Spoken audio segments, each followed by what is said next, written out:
Hello, everybody. Welcome, welcome, welcome in. I see everybody starting to come in here. I think Steve sent a bunch over. Steve will be here in just a moment, but our guest is already here. Oh, here he is. Welcome in, everybody that Steve sent. If Steve sent you, thank you so much for coming in. Welcome to all the gatekeepers. Welcome to everybody here in the chat, and I will be saying hello to you along the way. Tonight is part two. Last night was absolutely epic. The book is called Fiend Incarnate, The Villisca Axe Murders of 1912. The author is our guest tonight. He was our guest last night. I've had comments all day of how impressed, how awestruck, how glued to the screen people were. They also said it was an epic night because they never heard Steve and I be so quiet for so long, which I think is wonderful. And, it takes a person of this caliber to shut my mouth and make me listen. So, without further ado, I would like to introduce a man that has spent decades, well over 60 years now, of poring over historical documents, of speaking to key people that were there on that day. As amazing as that sounds, 111 years ago, but you have to understand he's been doing it for quite a while.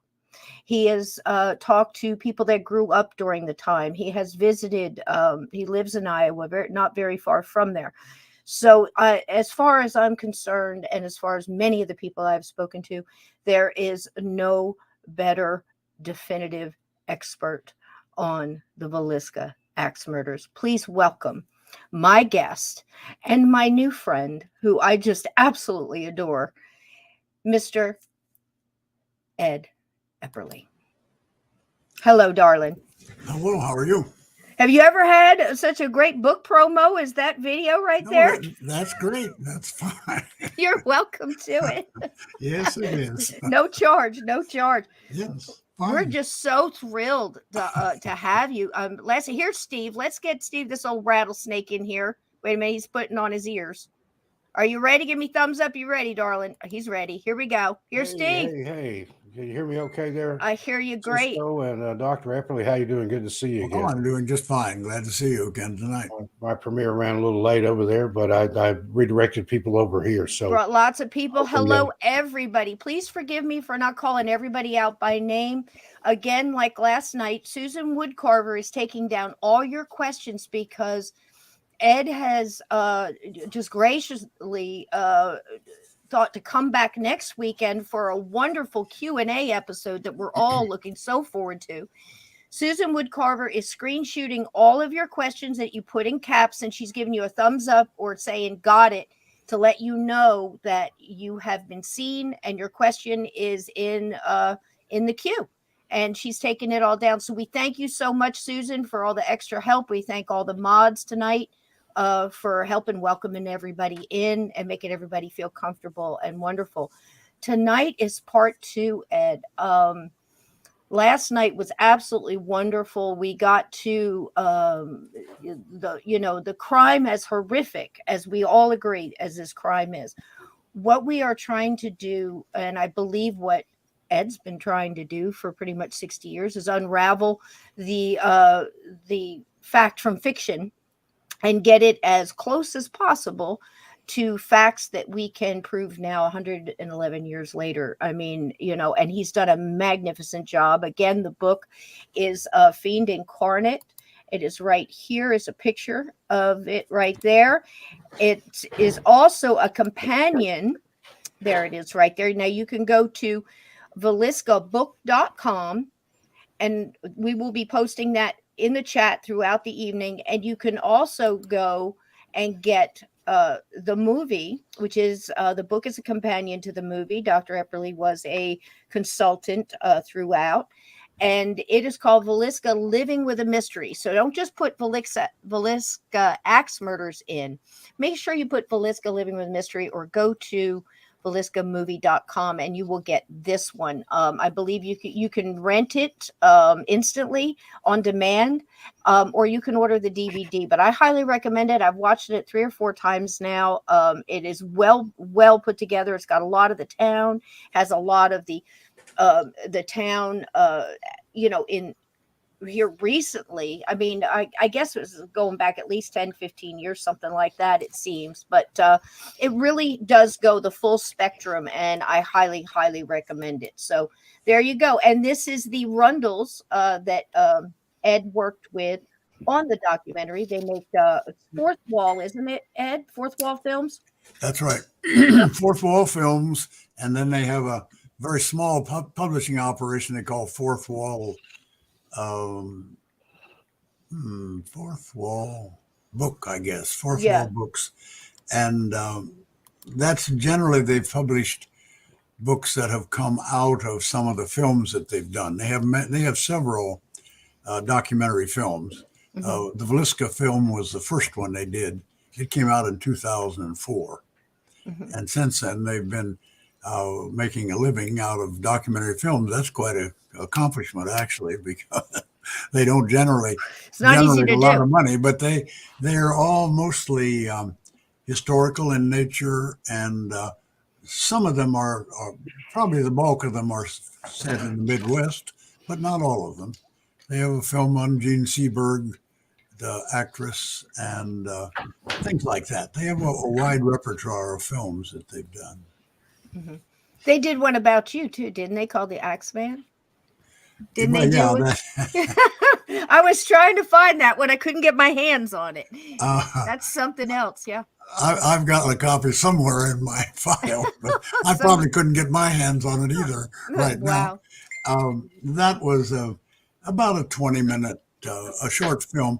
They wanted to try a technique in which they interview. It's basically an interview of myself and some of my family and friends, and they talked to kind of the question that you have asked, and virtually everyone: how do you stay with a topic like this all of your life? What's motivating you? And so they explored that a little bit. I think it was kind of a thank you.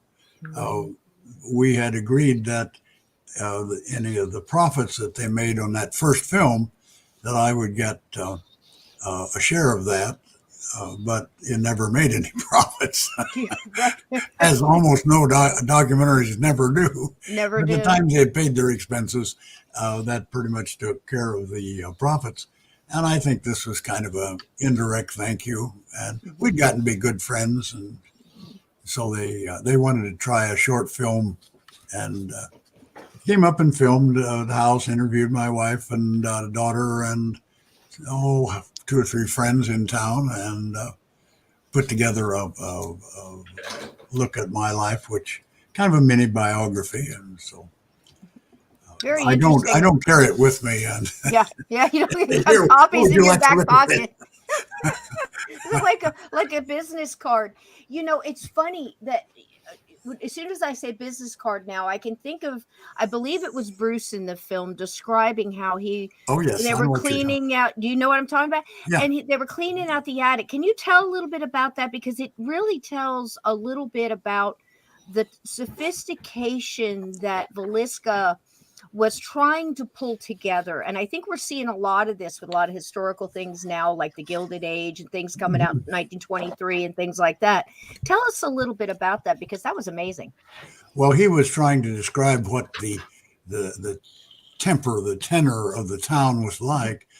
And he said it had a definite upper class. I mean, a group that they may not have had a lot of money, but they felt they were on a different social class above the workers. And they had a genteel view of life. And he said he had found, going through his parents' things, I believe, he found a little dish, like I think silver dish, that was a salver, was what it was called. And it was for calling cards, so that if somebody wanted to call on you socially, they would bring it by your house and leave it in this dish. And then you would acknowledge them and encourage them to come next Tuesday or whatever the time would be. And he said that seemed kind of strange since everybody knew everybody, but you still went through those rituals. I'd like to just slip ahead about that. There is a tendency to think of these people as country bumpkins. Right. And that is not the case. I got a lot of information from a lawyer in Red Oak, and his father had been a lawyer at defending Jones, who was in a slander suit with a detective that came to town. And his father was a Harvard graduate. He graduated from Harvard Law. And his son, Jonathan, that I interviewed, he too had graduated from Harvard Law. The 4 doctors on the scene, they had gone to respectable medical institutions. 2 of them, I think, were University of Iowa graduates, which had a strong medical school. One of them was from Rush Medical College in Chicago. One of the ministers that preached a sermon, he had graduated from McCormick Seminary in Chicago. So there was more education, more of an awareness of the world than a lot of people would assume. Mm-hmm. Now, there were also, I'll tell you a story later tonight if we can. If we get to it, we'll see, that involved 2 guys. One was Grinny Taylor and the other was Archie Breedlove. And they got in a fight down at, well, I'll tell it right now. It was during one, I think it was the slander suit. And they met at the depot, and Grinny did some detective work for assistance for some of the deputies and things. And he was kind of in his cups and basically said that nobody knows more about this murder than I do because I've been on the inside doing this detective work. And Archie, they were standing on the platform of the depot down there, and Archie challenged that and said that he didn't think he knew so much about it. And so Grinny bent over, and Archie thought he was going to get a knife. And so Archie bent down, and the only weapon available, he picked up a spittoon that was against the wall, and he was going to fight with the spittoon. But Archie came up with a pistol that he was carrying.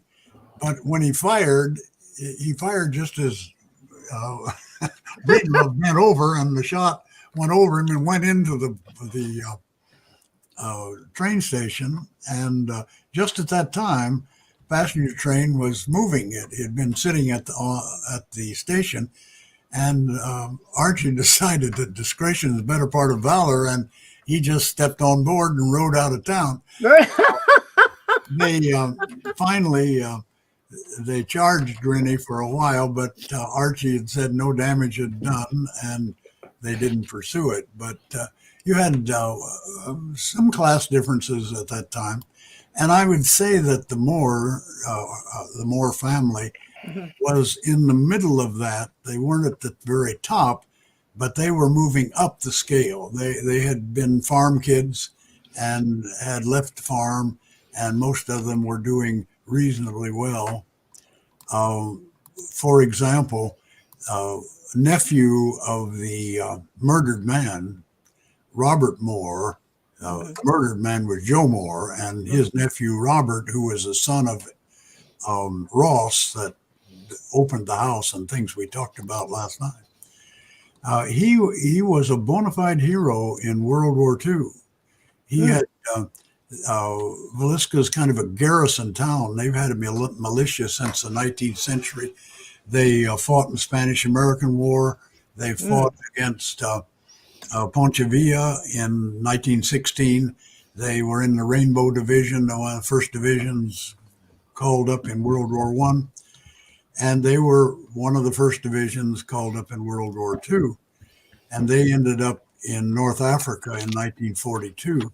That's where my dad was. Yeah, and that was a bad place to be at that time because the American Army was no match for Rommel's troops at first. They later got better, but at that time, anyway, that unit got trapped behind enemy lines at Kasserine Pass when Rommel struck at the Americans shortly after they arrived. And he had about 1,500 men, and himself were behind the lines and in the hills.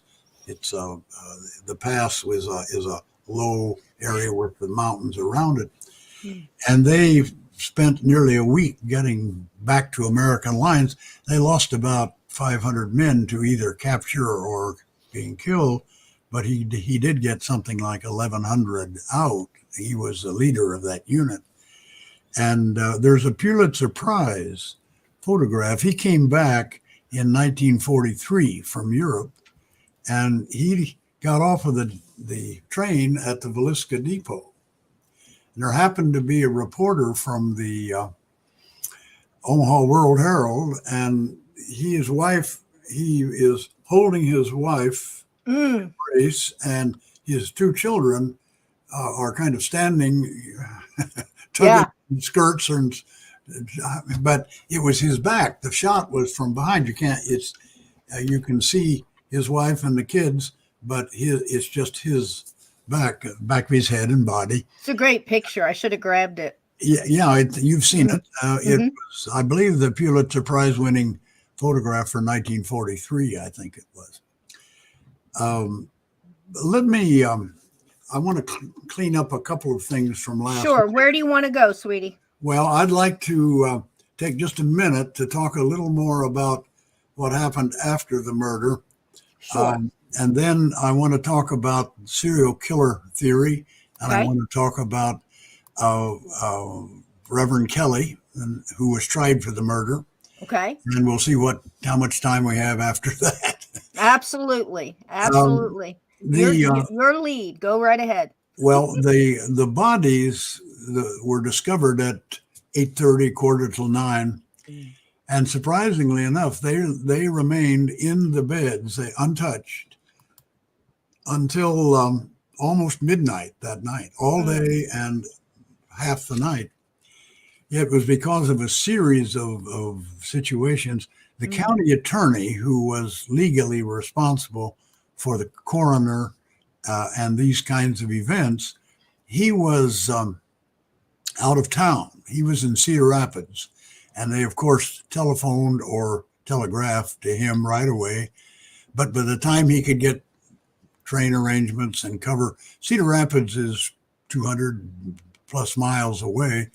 Before he didn't get there until about 8 o'clock at night, maybe 8:30. And he then would release the bodies to the county coroner, who would release them in turn to the undertakers who had gathered to prepare the bodies. But just about the time the county attorney arrived, the bloodhounds arrived from Nebraska, coming from the other direction. And they attracted a huge crowd. I've talked about it being a Hollywood movie someday.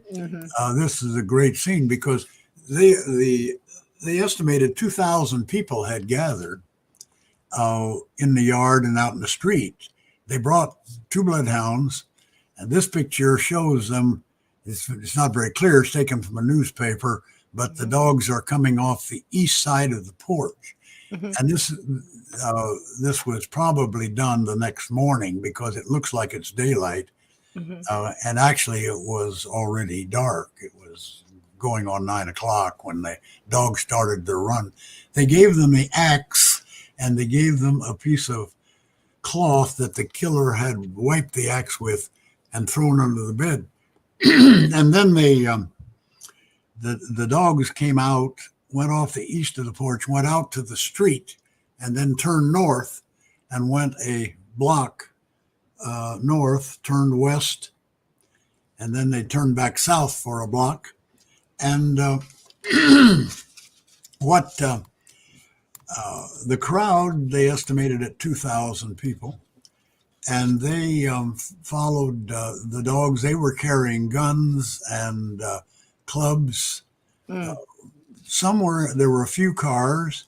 Mostly they were on foot or on horseback. And one of the significant things happened when their route took them right by F.F. Jones's house. Crowd stretched back nearly a block that was following them. So most people couldn't see what was going on. All they could see was the people following in front of them. And all of a sudden it stopped right out in front of F.F. Jones's house. And that created a lot of rumors because he was already a suspect. And it's a big mansion-like house. It's a very nice house, still there. And there's a tiny picture of it. It looks huge. It's obvious. Yeah, there it is. That's right. Yeah. Thank you. You're welcome. The top part of that, by the way, was all burned off. They had a fire and it burned off the attic. So they got it put out and they rebuilt it, but they rebuilt it to the original specifications. So that is the house.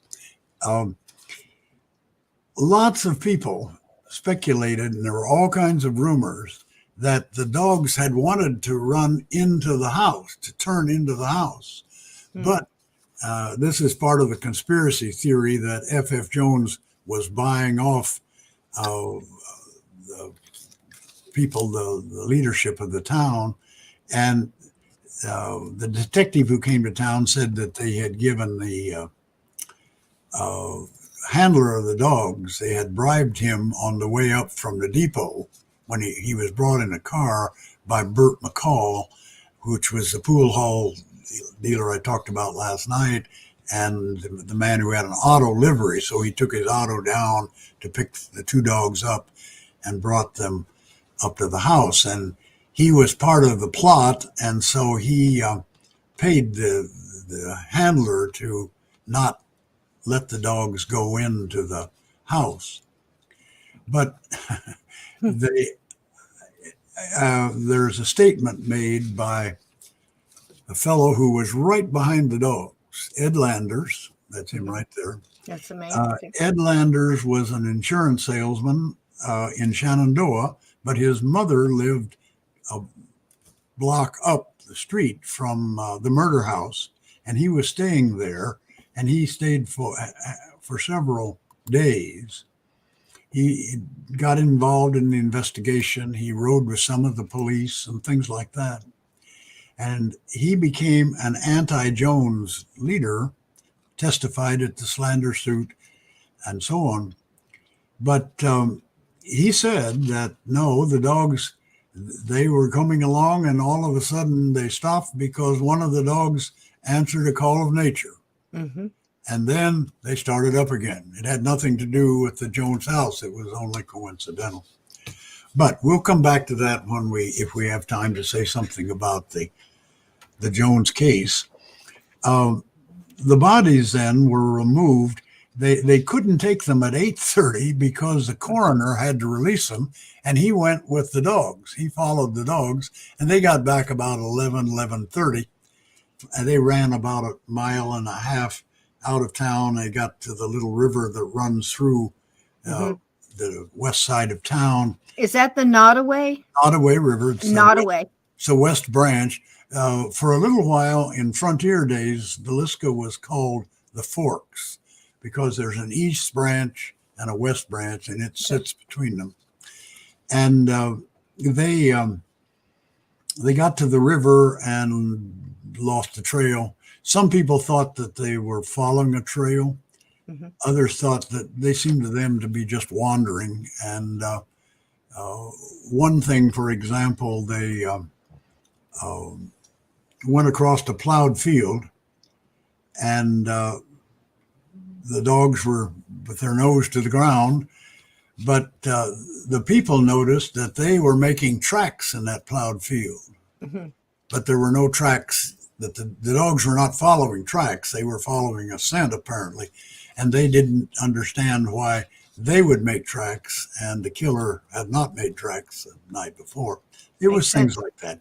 There was a lot of disagreement as to whether the dogs were useful or not, although people who thought it was a traveling person, a serial killer, speculated that he had gone, perhaps waded down the river a ways and then got on the railroad track and got a train out of town. That one makes an awful lot of sense, Ed. Sure. No, that's right. Oh, yeah. That one makes sense. If it were someone that fled town, then I think that the dogs would have, that route was as good as any. You would think the killer would try to get to the river and so on. But the bodies then were prepared that night, and the National Guard stood guard that on the City Hall where all that took place. They then were put in the caskets and held in the City Hall in a semicircle. And they opened, the caskets were all closed. They never opened the caskets. And so people came by the hundreds and formed big lines that walked by in kind of a silent tribute to the dead. There was one just poignant scene. Joe's mother, she was elderly. Her husband, Joe's father, had had a stroke and was in a coma and had been in a coma for several months and was going to die in a few months. But he did not know that his son had been killed or his grandchildren killed because he never regained consciousness.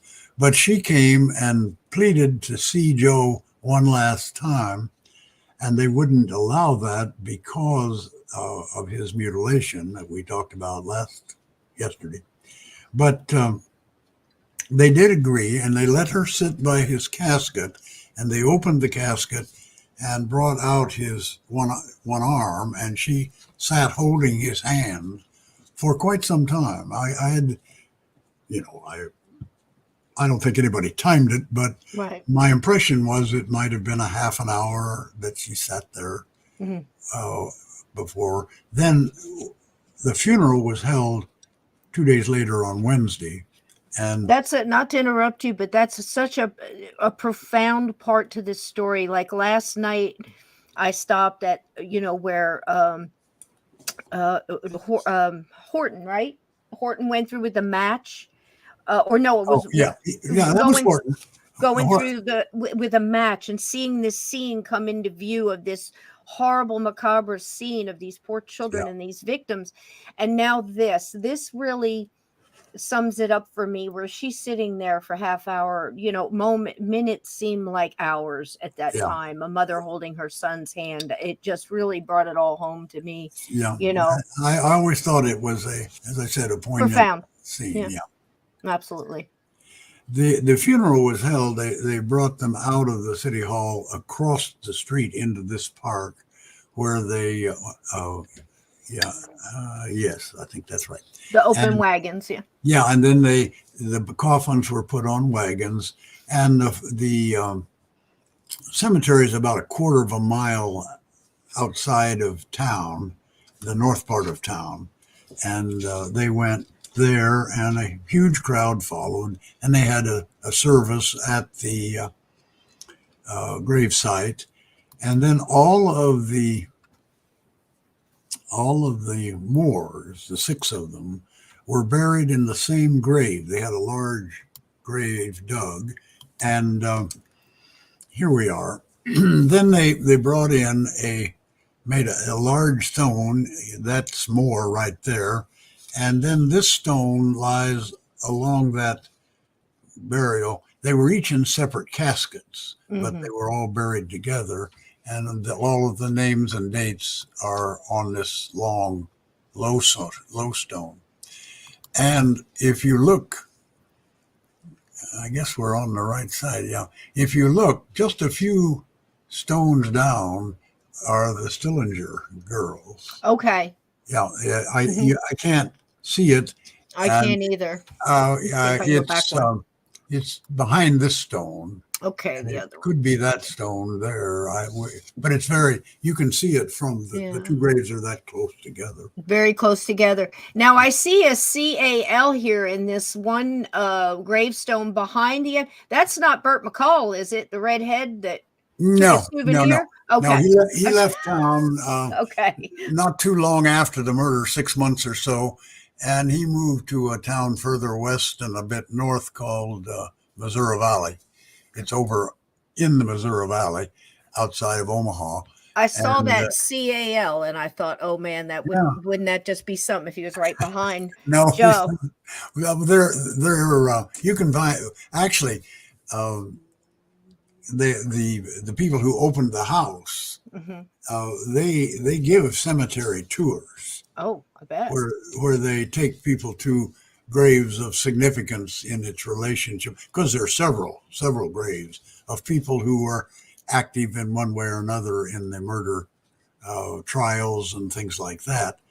And of course, their primary thing are the victims, but they also have people like several of the witnesses are buried in proximity to those people, the victims.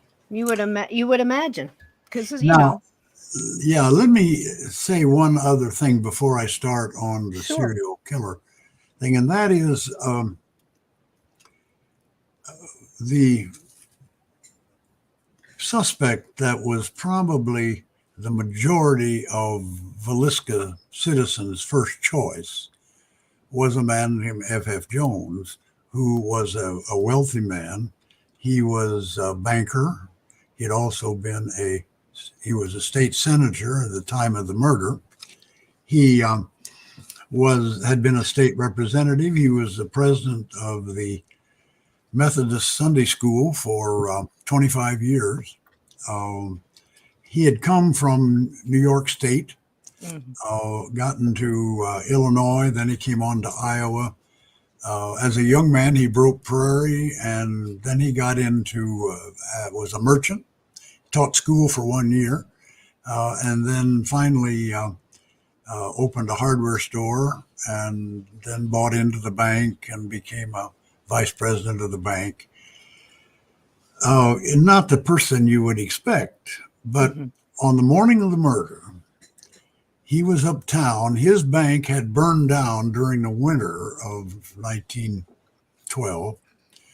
I remember the date, January 16th, because it was the coldest night of the year. It was 20 below when the fire broke out, and it burned the bank completely. And they were in the process of building a new bank.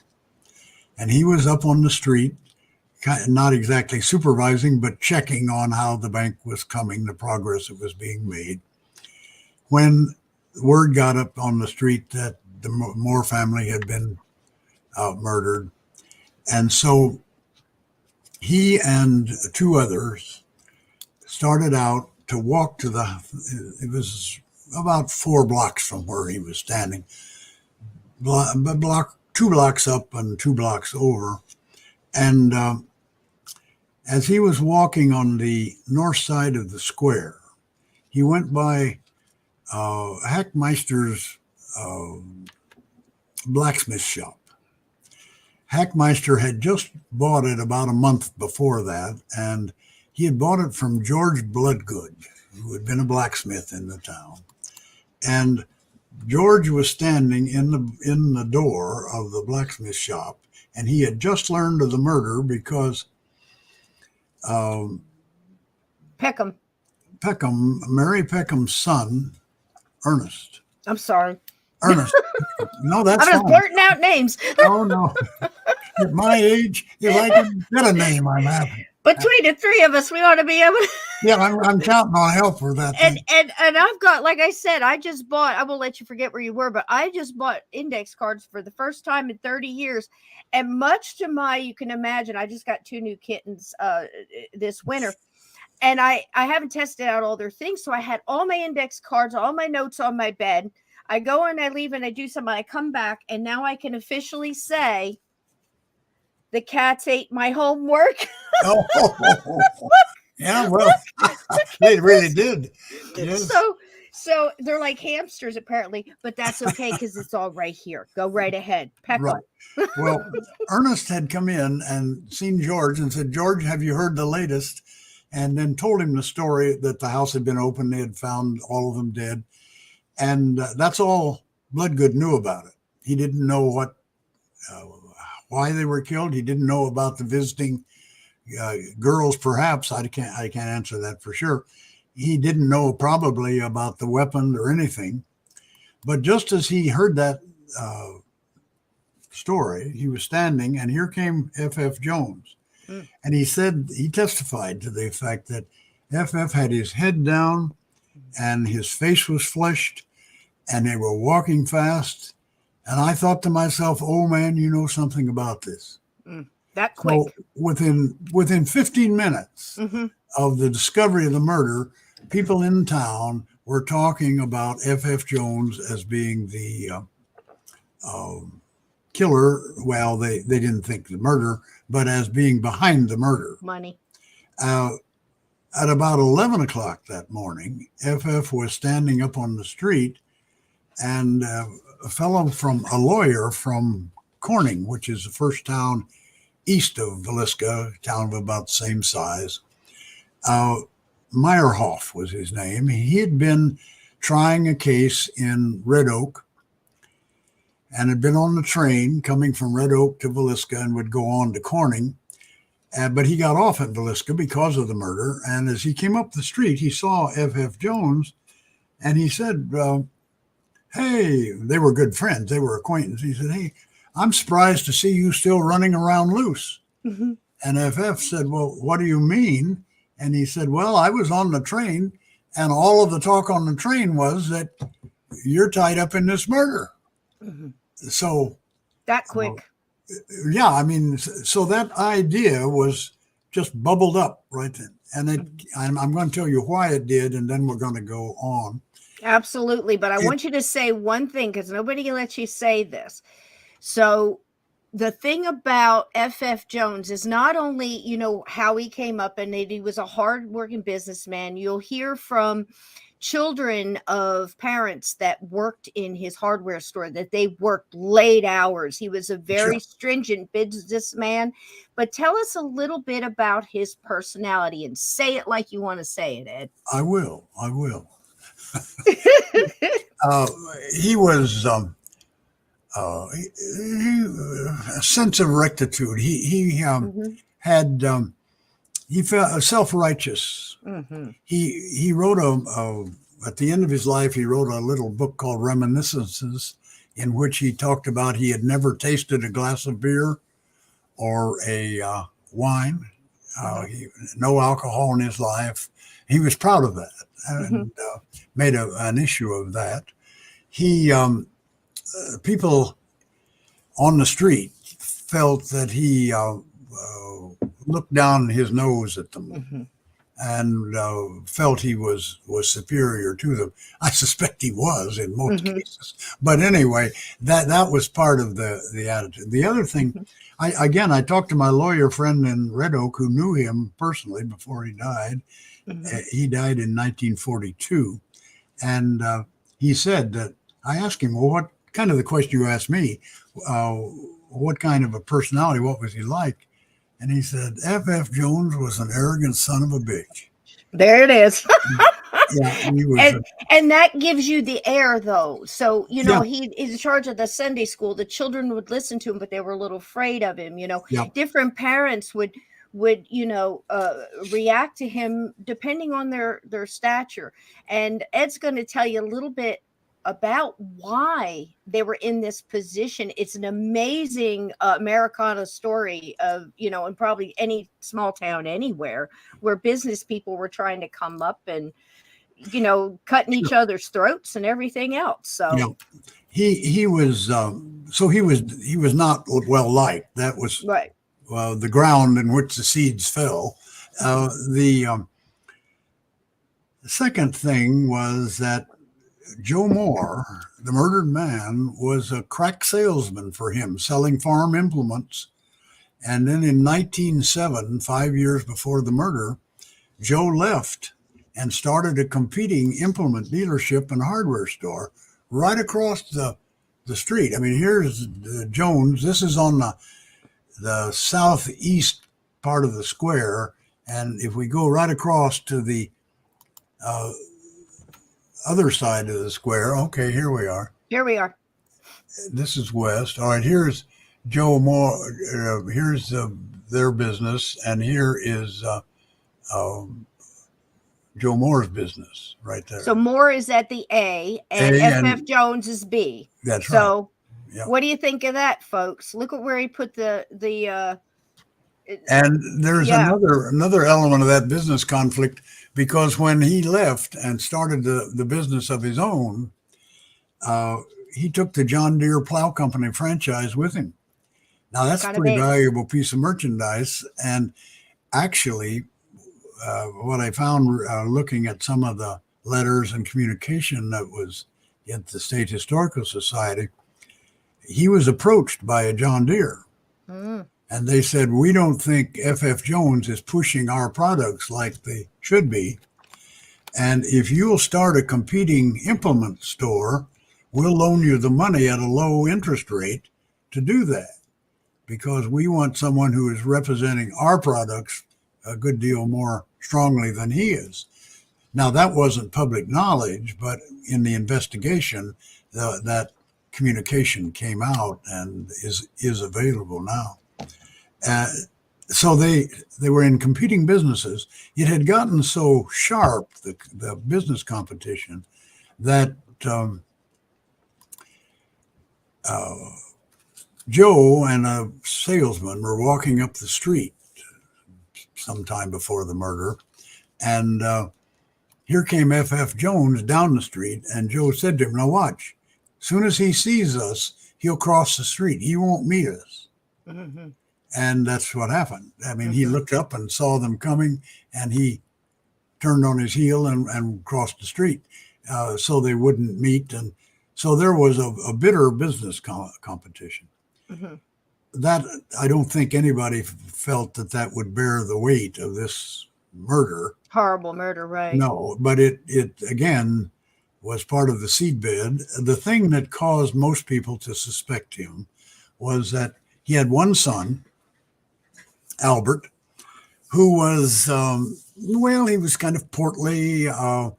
Some people said he was droll. One lady that the movie people interviewed, she said that when Albert left the house, he took his brain out and put it in the dresser drawer and didn't have anything under his hat. He was not. He was the weak son of the strong father, if there ever was one, I think. But he married well. In 1910, it's an older picture. He died in the 30s, right? The 30s? He died in 1935. Okay. But Albert, a woman came to town, Donna Bentley. That Bentley family lived in Hollyville, which is a little town southeast of Villisca, and a village, really. And she was a nice-looking woman. My lawyer friend, who I got a lot of information. She's hot. I asked her asked him about her. He said, yes, I knew Donna well. She was in town. She's the last one of everyone that we talk about. She didn't die until 1984. Wow. She was suffering from Alzheimer's disease the last part of her life, and in a nursing home, but she outlived them all. But he said, yes, I knew her. She was a hell of a good-looking woman. You bet she was. Those were his exact words. And she is a nice-looking woman. She came to town, was teaching in a rural school, and they married in 1910. That'd be 2 years before the murder.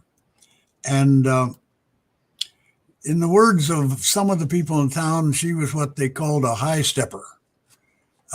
She liked to josh with men. She would joke and punch them in the ribs and things like that. And she was too forward in the eyes of most of the people. But then in sometime in the year before the murder. We don't know the exact time. This is her middle-age picture. She looks great there too. Those cheekbones are gorgeous. Yeah. Look at that. And this is F.F. Jones's wife, Maud Jones. Maud Jones. Yeah. And that's Albert kind of in between the two other pictures there. Here, yeah. Where she's calmed down a little bit, but over here she's still in her spunky age. So, but anyway, she started to entertain men in her home when her husband wasn't there. At least 3 men. Sounds familiar. Mm-hmm. Not in 1912, it wasn't. In 1912, you should be secret about such things. She made her plans over the telephone. Now, I don't know whether she was just so naive that she didn't realize that Central girls could listen in to any call, and did, and most calls, and that got all over town. Mm-hmm. Now, Albert Davies called her more often than anyone else. Albert was fairly young. He was in his 20s, late 20s, I suppose, mid to late 20s, insurance salesman. And he would call more frequently than anybody else. Mm. The one that seemed to have the inner track was It's okay. Joe Moore. Yep. Joe Moore. Yeah, he was. And calling I cannot her, get that out of my head. He was calling her not every week, but nearly so, and they would in the slander or in the grand jury investigation in 1917. They called the operators for testimony. And they testified that they would call and there would be an exchange like, is it all right if I come over now? And she would say, sure, come over, or no, don't come, he's here. That seems incriminating. There also was she was going to a doctor downtown on the square, and he had an examining room, and he had a medicine room and a reception room. And his nurse testified that she went into the medicine room one day, and the doctor and Donna were in that medicine room. And she said he never takes other patients in there. And it was pretty obvious that he didn't want, or he didn't feel comfortable with me being in there or knowing that he was there. And she did that more than once, 2 or 3, 4 times. Now, the opponents, when the detective came to town and tried to develop the case against Jones, he hinted at least at abortion, that they were doing or going to do abortions. I don't think that was the case. For one thing, there wasn't enough time involved for it to occur there. I lean towards some kind of personal counseling. I don't think anybody accused the doctor of having a relationship with her, but I think she might have. In fact, it's very difficult to figure out what was actually motivating them. It may have been just an affair, but there has to be some reason that a young matron on her way up socially with plenty of money in that situation, why she would risk that with behavior like this. And I've wondered a little bit. She never had children, yet she raised 2 foster children, kind of informal foster children, when she was in her middle age. I mean, informal, there were no legal proceedings, but they stayed with her and her family for a while. And one of them thought of her as a surrogate mother. And I just wonder if after 18 months of marriage, she wasn't pregnant, that there was a desperation to get pregnant. Mm. But that's just speculation of an old man. That's a good thought, though. That's a good thought because, something in a prominent family like that, the heir is so important, the heir apparent, so Sure. It's possible, very possible. Yeah. Either way, I am forever calling it, what did you call it? Personal consultation? What did you? From now on, that's what I'm calling it. Yeah, well, why not? Personal comfort. That's what we're calling it on the show from now on, folks. Okay. Now, it did not stop with the murder. I thought it would, certainly, because it was an embarrassment to be having an affair with a murdered man. But instead, in October of that year, that'd be 4 or 5 months after the murder, Central Girl was sitting there, and light came on at Joe Moore's or at Albert Jones's house. And so she plugged in the connection, expecting a call that was going to be made, but there wasn't a call. She could hear a fight going on in the house, with furniture tipping over and shouts and so on. And all of a sudden, she heard a pistol shot. And the next day, Albert Davies appeared on the street with his thumb all wrapped up in a bandage. And if you look at the Villisca Review, the newspaper, it'll tell you that local insurance salesman had a new horse, a young horse that was fractious, and the horse reared, catching his thumb in the harness ring, and nearly pulled off his thumb. Oh my! But the Central Girl had been listening and heard the pistol shot and knew how the thumb was damaged. I thought that Freud would probably do something with that if he was alive, and Absolutely. So on. What had happened is that Albert had appeared unexpectedly, and the two of them got in a fight, and Albert apparently drew a pistol. Surprising number of people carried pistols in those days. And a shot went off, and it hit him in the thumb, and it didn't take his thumb off. It damaged the thumb, but it was bandaged up. So he was telling the story that a horse had reared and done the damage, but in reality, everyone in town knew it.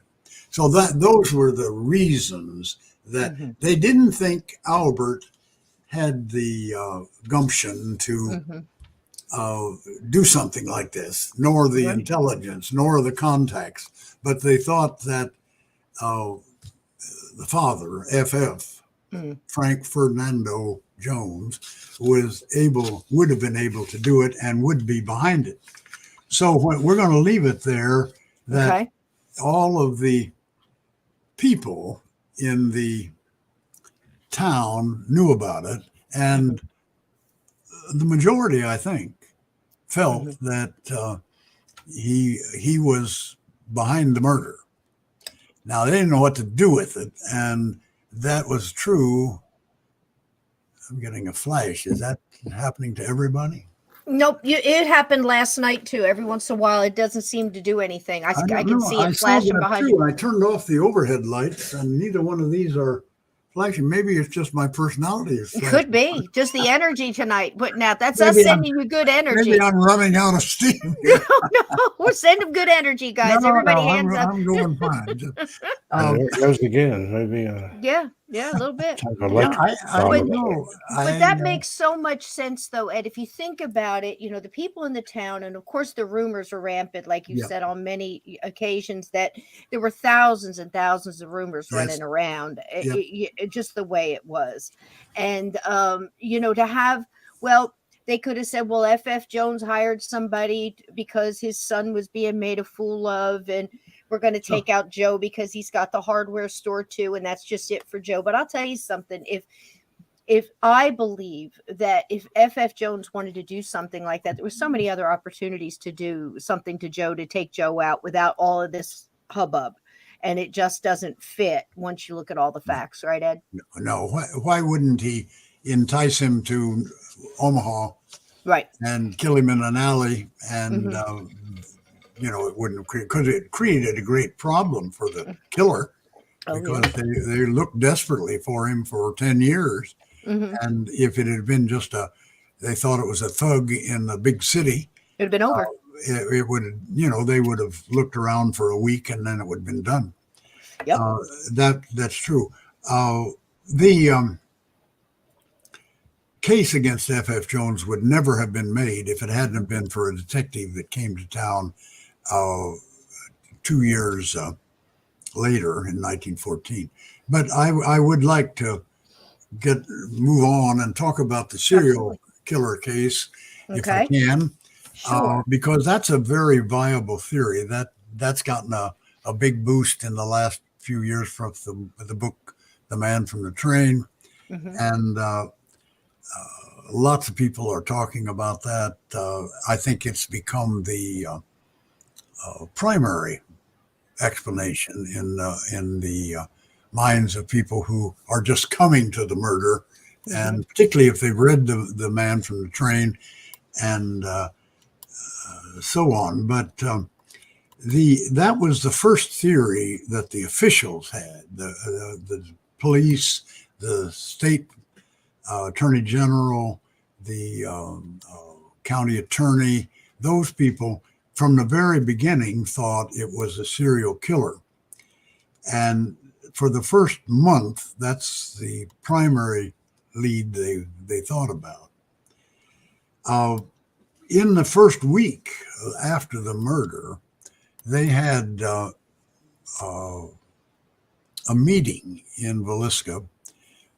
There had been 4 other murders in the year before Villisca, and they bear a similarity to the Villisca murder. And that the suspicion was that who did those murders has struck again in Villisca. That died because they didn't have anywhere to go with it. They didn't know where to look. It seemed like he was just striking randomly across the Midwest there. Yeah. I mean, here we've got the Colorado. This is 1911 Colorado Springs. This is the Burham and Wayne. That's the Colorado. Then you've got Ellsworth, Illinois. The Showman Axe murders. That's Ellsworth, Kansas. Oh, Kansas. Okay, I'm sorry. That's Family the of Showman 5. Axe murder. Yeah, there were 5 victims there. There were only 2 victims here. Mm-hmm. This man is the husband, and he's dying of tuberculosis. Mm. That's why they were in Colorado Springs. They were originally from, I think, Ohio, and he went west for his health and was working in a sanitarium, although he was already in an advanced stage of tuberculosis. And when the murder happened, he was at the sanitarium, which was several miles away. And the doctors testified that it would have been impossible for him to walk to Colorado Springs from there. His lung capacity would not allow him to do that. Mm. And I believe, I would have to check, but there was the mother and at least one child, perhaps both. I just can't remember, but I think I can't either. I think it was only one. But then they went across the street to the Wayne house. Actually, I think they went in the reverse. The Waynes were killed first, the police thought, and then they went to the Burnham house. And they killed 3 people in the Wayne house. Mm-hmm. And it was 2 different houses in the same night, guys. And that was in the Colorado Springs. Yeah. Yep. Then we had a family of 5 over here in Dawson, axe murders in 3. Monmouth. 3, just 3, yeah. 3, okay. And then we I don't know the origin of this picture. I don't either. Roland Hudson. You had 3, husband, wife, and a 13-year-old daughter. Okay. Who were killed. And then 3 children and 2 parents in the Showman Axe murder in Ellsworth, Kansas. This is possibly the Wayne family. Mm-hmm. I can't say. I haven't studied these murders with the detail. I'm not 100% sure myself. But the main point is that there's somebody running around. Yeah. And doing this. let me Go give ahead. you let me give you some of. I wrote down some notes of my own tonight. Okay. Because I wanted to get this right. The first murder was the Burnham Wayne murder in Colorado Springs, and it happened on September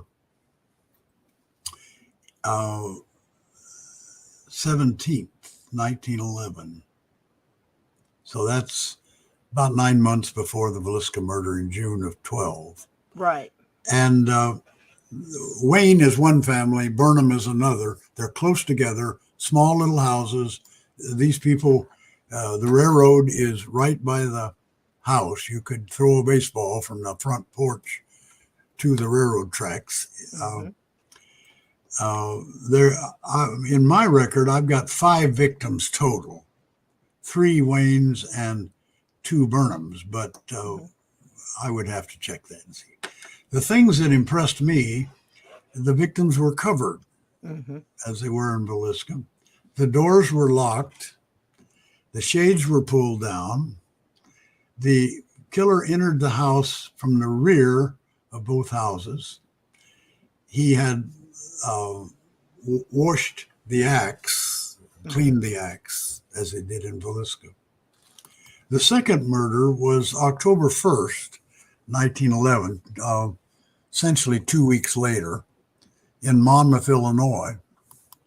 William Dawson, his wife, and 13-year-old daughter, Georgia. Nobody had awakened in those murders. Nobody was awakened in the Dawson murder. The daughter's head was below the pillow. Georgia, she had one arm above her head.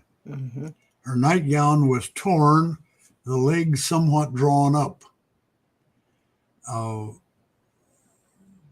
It was thought to be most like Villisca of all of the murders, the Monmouth, Illinois murder. And I think it was because of the positioning of the 13-year-old girl compared to Lena Stillinger. Then 2 weeks later, October 16th, in Ellsworth, Kansas, Will Showman and his wife and their 3 children were all killed. The axe was left leaning behind a door. The lamp was on the floor at the foot of the bed. Chimney was under a chair. The axe had been cleaned, and a cloak had been thrown over the telephone. If you look at those wall-mounted telephones, you've got the speaker comes out. You've got 2 bells where the ears would be. And, it's a kind of a schematic. It's almost like a person. Of a face. And the killer chose to cover that for some reason. Or maybe it was some kind of everything he seems to cover, whether it's mirrors or windows and faces, is all like the outside world looking in at him. Well, so if he covered that phone, maybe that was also an outside world connection. Now, I didn't get that face analogy on the phone myself. I'd like to call your attention to a website. You're okay, Blinken. Yeah, I now that I've seen it, I'm distracted. You cannot see it. You're good. No, that's right. Well, I'm not concerned about the blink, but I don't want to disturb the reception you're getting. But anyway, there is a website, or at least there used to be. I haven't been to it for quite some time, but called Getting the Axe. And it's the web's manager. It's a name. I'm sure it's not his real name. I think it's just a show name. Captain Winseth. I think he's from South Dakota. And he has made it a point of studying these murders. And he's really gone into great depth with them. And he hasn't done the Villisca murder as much. He did a little with it, but he then concentrated on the other murders. And we have communicated indirectly a time or two, but I'm really impressed with the material he has produced about these murders. Getting the Axe. Now Give that them the one, X. what I have here is just a list of. Now this is going by because I did an episode. Steve and I both read the book over Thanksgiving. Sure. The Man from the Train. So all of these here, it goes from the Van Luz in November of 1900. That was in Trenton's Corners, New Jersey, and goes all the way through and ends here in September 27th, 1912. And all of these pertaining to the specifications of course, they were trying to Mueller. Yeah. And, where the chimneys were taken from the lamps, all of the things you're discussing here. I think there was one in here where it's a weapon of opportunity with the tea pipe. And not an axe, but yes, that's true. Right. That's for the Dawson family in Monmouth, Illinois. It was found about a month murder under a stoop on a little building on the lot of the house where the house was. Amazing. And 96 victims in that amount of time, guys, in 12 years. So the ones that I have studied and are the basis of the. I'm not disputing these. Right. They may or may not be true, but those are he's got them on the list. And he in that book has quite I think he's got nearly 2 chapters dealing with the Villisca murder, which is kind of the end of his murders. He's got the one that happened later than that, but other than that, they stop with the Villisca murder.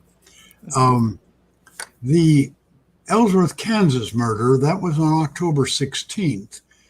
And he left the axe leaning behind the door. I'll get to the last one and then we'll point that out.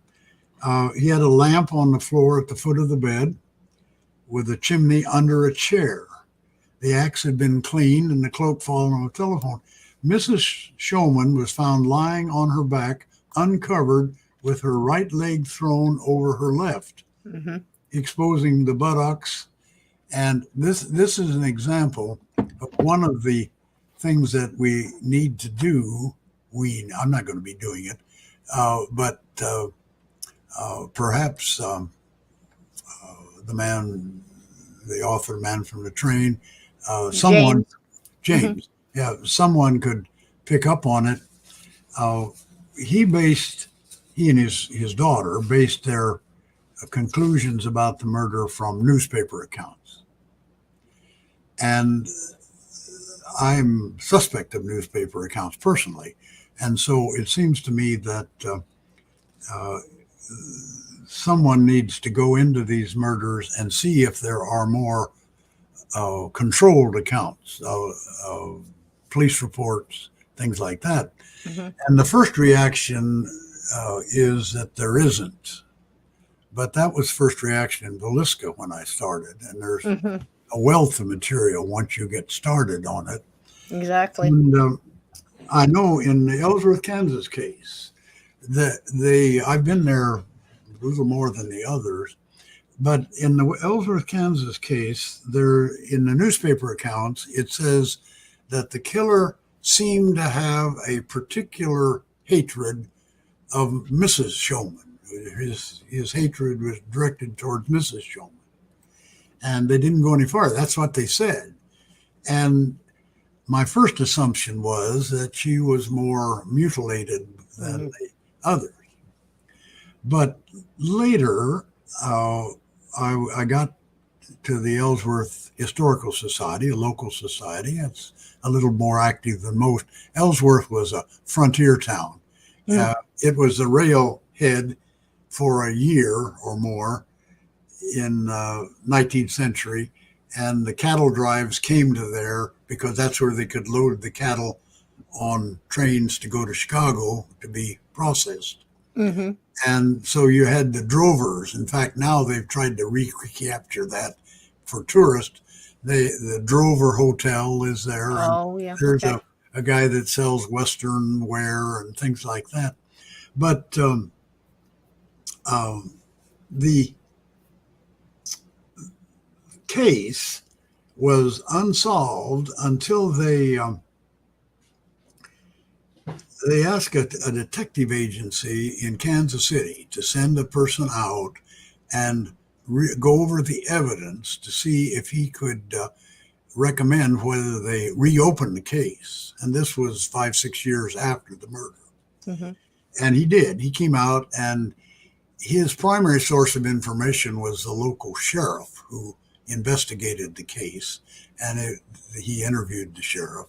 And he produced a multi-page document, 5-6 pages, and basically recommended that he didn't see any way to reopen the case. He recommended it would be a waste of money to try to find out who it was. But in that, he described the scene, and Mrs. Shulman was found buttocks exposed and had 2 toy pistols inserted into the anus. Now, that was the most direct. Totally different MO. Yeah, I mean, but that's not all that different from the way they left. The toys were upstairs, and the visiting girl was downstairs, and but she was left leg drawn over the right, in fact, or maybe it's the right over the left. The right was over the left, but she was exposed by having the legs crossed rather than open. But I just wondered about that. It seemed there are obviously a lot of similarities between these murders. One of the things, of course, we don't know is how similar is an axe murder in a way. They did. There's no talk that I ran across about them covering mirrors. But on the other hand, these people were dirt poor. The Shulmans had 5 people living in a 2-room house, and they didn't have any money at all. You could tell that. And the last murder was the Paola, Kansas murder, which was the least like them. That one had the wife was struck repeatedly after she was dead because the coverings were pulled up like in the other murders. But then she was struck with a small, sharp instrument. They thought a mason's hammer or a small pick through the covering. There were holes in the sheet. Oh, wow. Covered her. And that's the only one in all of the murders that the killer struck after he covered them that I could tell. They did not have mirrors that I know of. So that may not be. Nothing said about bacon or anything like that. But as far as just the way they left the scene, they are very similar. So that case, they didn't give up on the serial killer, but they didn't pursue it. They didn't know what to do with it. And consequently, it just kind of died a natural death. The local citizens went full speed ahead after their suspect, F.F. Jones. The police kept rummaging around looking at suspects that had come up and were involved, might be involved, but they didn't have anywhere to go. Then along comes the man from the train, basically, and he kickstarted that theory. This is Henry Lee Moore. Oh, this is Henry Lee Moore. I got the wrong name on it. I got those two confused. There's so many Moores and Muellers. That's Henry Lee Moore. Okay, cover up the name. That's Henry Lee Moore. No, well, this is an approximate study. Never mind. Henry Lee Moore killed his mother and grandmother in Columbia, Missouri, in December of 1912, 6 months after the Villisca murder. Killed him with an axe, and there were some similarities. It was an axe was used, but the people were the one was killed in the kitchen. They were all in bedclothes, but one was killed in the kitchen, one was killed in bed, and he was rather quickly arrested because he was working in Moberly, Missouri, which is north of Columbia. He worked for the Wabash Railroad. And he got a ticket to go to Moberly, or from Moberly to Columbia. It's about 30 miles probably. And the conductor knew him because they both lived in Moberly and they worked for the Wabash Railroad. And he knew that he came in on the afternoon train about 4 o'clock. The bodies were discovered the next morning. He claimed that he came in that morning that the bodies were discovered. In fact, he discovered them. He went to the house and found them, reported them to the police. And the police then searched his hotel room and found some bloody clothes. Mm-hmm. And he was arrested and tried for the murder and convicted. Spent most of his life in the Jefferson City Federal or State Penitentiary in Missouri. But very late in life, he was paroled. Mm-hmm. And he had went to the Salvation Army in St. Louis and lived there the last few years. I think he kind of paid for his board and room by working for the Salvation Army. Mm. And died in St. Louis. He was a hot suspect for about a week. Mm-hmm. Iowa sent down an investigator who he sent a telegram back to the state attorney general and said, well, he's not your man. The only two similarities between the murder is they used an axe and their names were Moore. Oh my. Other than that, there's nothing similar between the murders. I think what they did was, now I don't know this, but everyone dismissed him as the killer in Villisca. And I think the reason for that was they probably had work records that showed where he was working, and rather than for the railroad would have kept records, and he had lived in that house with his mother and grandmother for a year or two, and then he went to Kansas, got in trouble, and was put in prison for a year in Kansas, got out, and got his job at Moberly and lived there. And he was going home supposedly for Christmas, sent his mother a letter saying, I've got a big surprise for you at Christmas or something like that, and killed them both. Killed them both, surprise. Yeah. Can't return that. I hope it fits, right? Yeah, right. Isn't that awful? Yeah. But yeah, going back to real quick so we can put the man on the train to just the book. When Steve and I read this, actually he gave it to me for Thanksgiving. Thank you.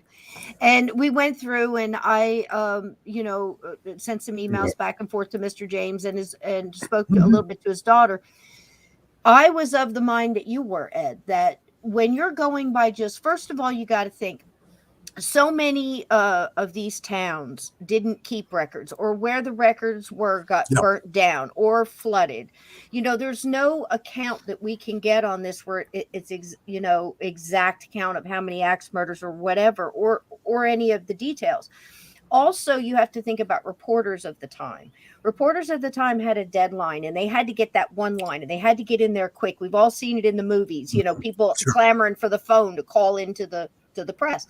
Mm-hmm. If they're going to pick up a line, another axe murder, whatever sensationalized, mirrors recovered, whatever it was, they're going to pick up that line and they're going to run with it. So it's not, what Ed is saying is basically just going by newspapers is not a very reliable source. If we could dig and get more detail like Ed has on the Villisca, we could probably, pull out what didn't fit and get more of a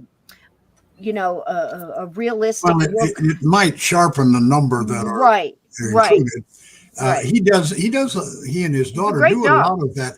They had 250 axe murders, mm-hmm. more or less. I can't remember the exact numbers.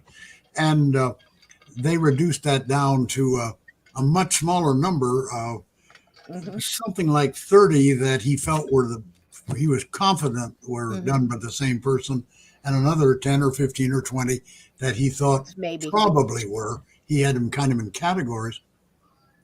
I think, I have accolades to the work that he's done. Absolutely. About that. But I would like to see them maybe pulling out some murders that seemed to generate more publicity to see if there were any records kept, and go to do some digging in state archives, things like that. Local police oftentimes take reports and they get filed away, and they're up in an attic somewhere, and they usually come up if you look like that. So someone could do some yeoman work by going into these cases that they've identified and claim that they are similar and are similar, and try to nail that down even more specifically than they have from newspaper accounts.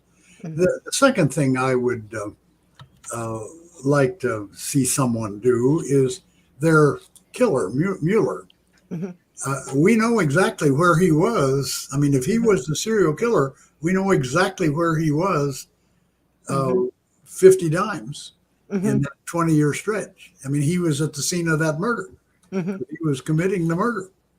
And consequently, admitted, it's hard to find people who are obscure. In those days, particularly hard, because you've got no credit cards, you've got no income tax, you've got no, many people didn't use checks and banking accounts and things on and on like that. But it would be an interesting task to try to identify.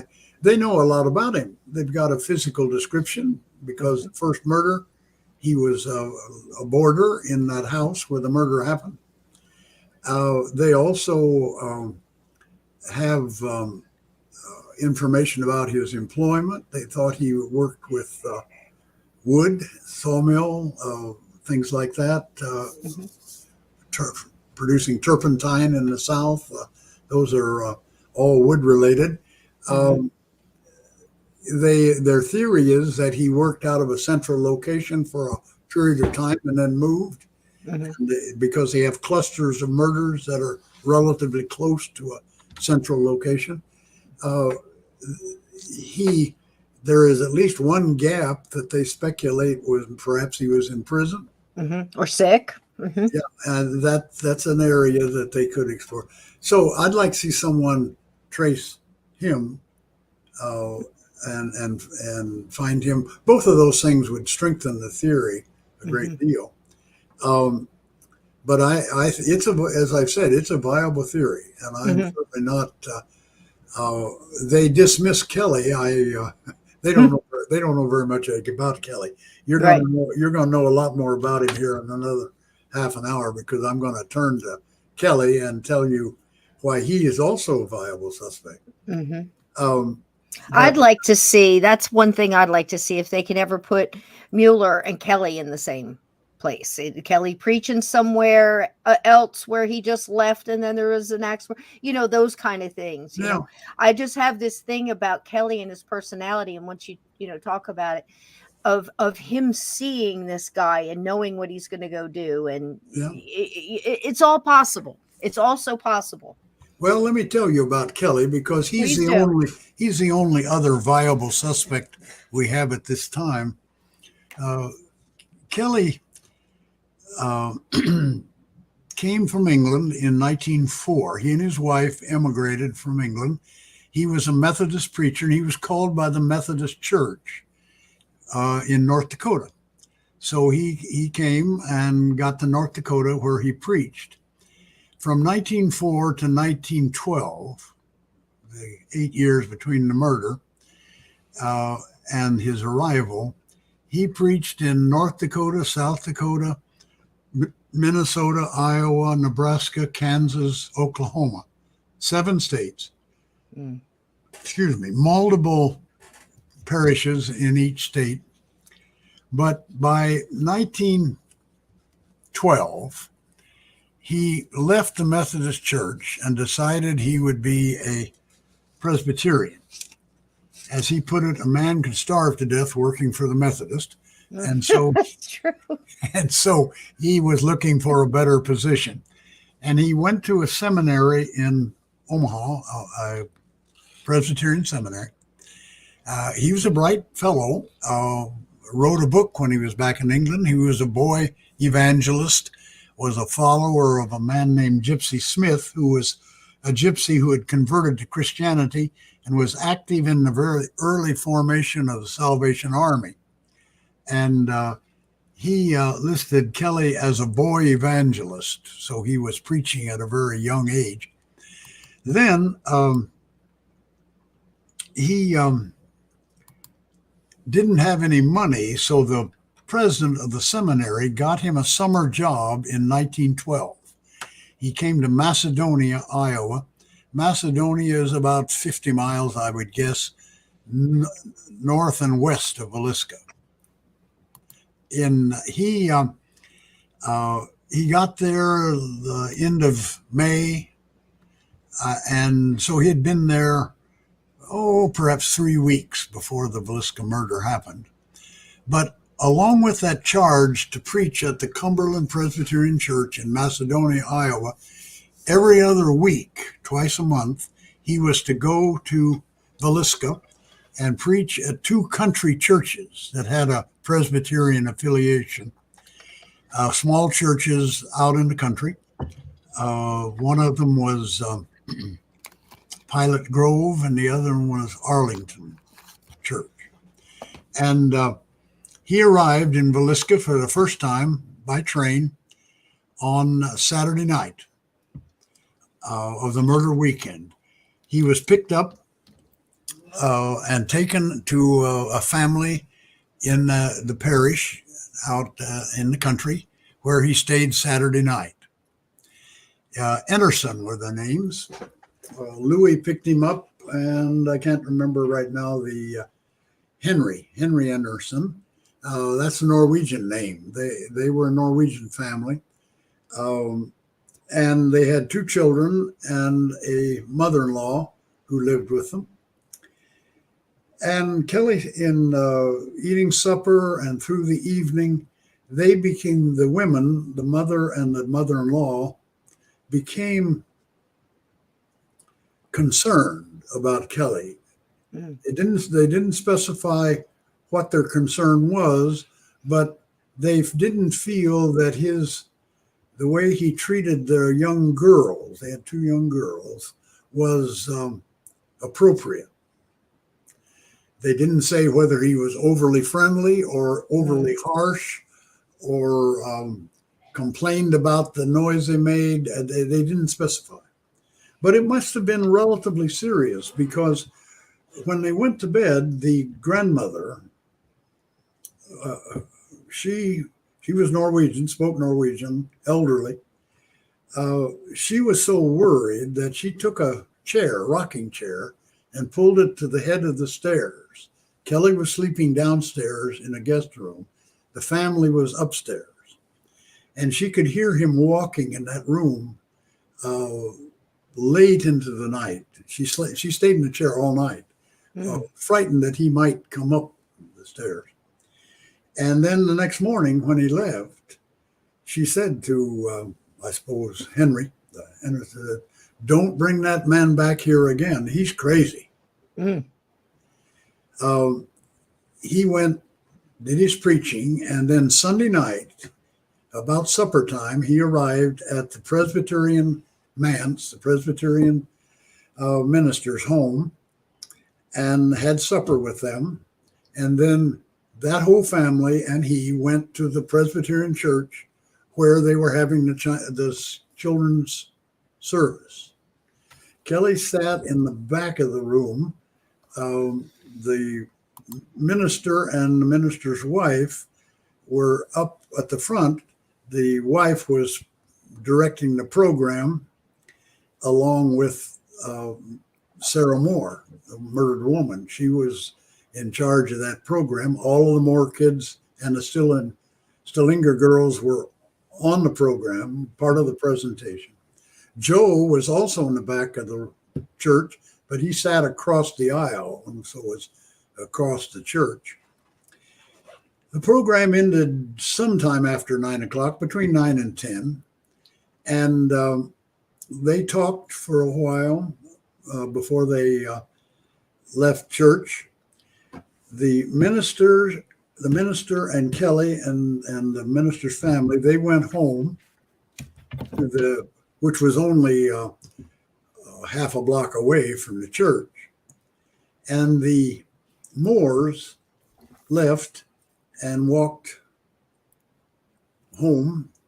It was about 2.5 blocks down the road. Kelly and the minister talked for a while, and then the minister and his family went out in the backyard and slept in a tent because the minister had a throat condition, and he thought the outdoor air was good for him. Mm-hmm. And Kelly was left alone in the house. Now, Kelly had a history of window peeking. In fact, just a week or two before, in Macedonia, he was new to the town, the new minister, a guy named Billy Miller, who had a laundry or had a drugstore. He was a pharmacist. And he was sitting in his front room, and he heard somebody walking by the house. And that wasn't strange because it was a vacant lot next to them, and people oftentimes cut through and would just walk by to get to the road. And he didn't think anything about it until the footsteps stopped.